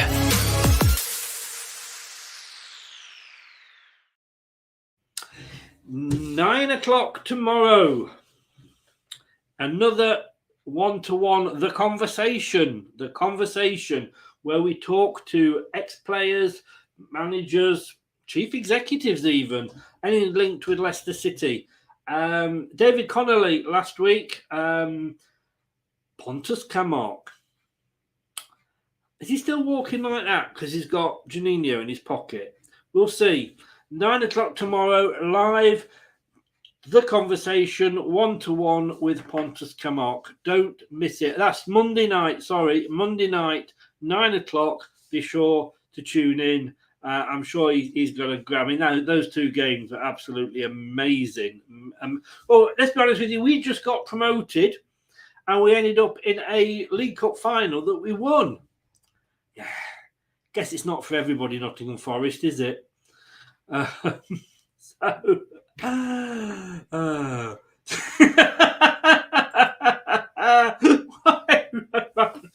neighbours think I'm watching porn. If you really want that, I have got. You've tempted me now. You've tempted me. I'm sorry, told you. I'm going to have to do this now because you threw the challenge out at me. You did. The only problem is that I've got to find it. If I knew my alphabet, it would help, wouldn't it?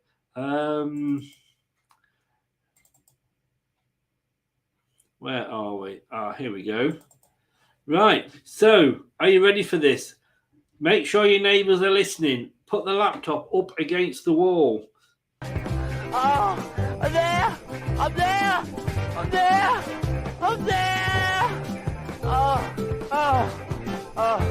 that's the last time I ride this bike up here. I tell you, it was on the back of a Christmas single by Chris Hill, Disco Santa or Rent a Santa, one of those. And I played that not knowing what it was. It was called Ride My Bike. And there's like 3 minutes of him just doing that. My mother knocked on my bedroom door to ask me what I was doing. So that was embarrassing. Chris is having a fling on Monday and dumped me. Message me, mate, because I do need to have a word with you about the show. Please do. Great. Yeah. And what a player. What a player Pontus is. Exactly. 9 o'clock, we'll be back Monday night. Myself and Mr. Kamark, however you pronounce it. I'm nervous as hell, but I'm really looking forward to it. Look, if you've been listening on podcast, thank you very much. It's been a long one tonight, 2 hours, 15 minutes. But look, it's not every week we win 4-2. It's not every week we win, let's be honest with you. If you've been listening on the podcast via your favourite platform, whether that's Apple, Google, Spotify, Amazon, or any of the others, then thank you for lending me your ears. And if you've been watching it, appreciate it. Thank you to the guys. Thank you to everybody in the chat for all your support. And you know what? Please subscribe if you are new. And if you're not new, or even if you are new and you don't want to subscribe, smash that likes. They really, really do help the channel. Smash that like button. But subscribe would be great as well. I'm going to go off. Match of the day later. I'm actually going to watch it this week. We won't be on first, though. You know that, don't you? Have a good weekend, everybody. Don't do anything I wouldn't enjoy. Remember that. Good night, and thank you very much. This podcast is proud to be part of the TalkSport Fan Network. TalkSport. Powered by fans. That's all, folks. Thanks for watching Leicester Till I Die. This is Chris saying goodbye, and see you next time.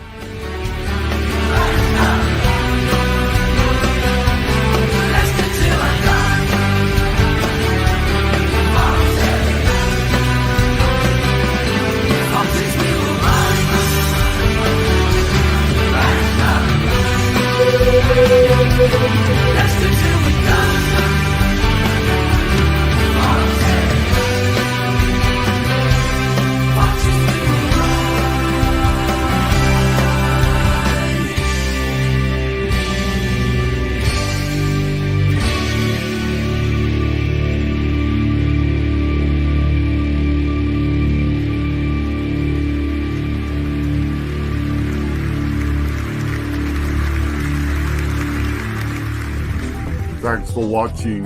These videos are tremendous. You better like them too, or I'll be back. Leicester Till I Die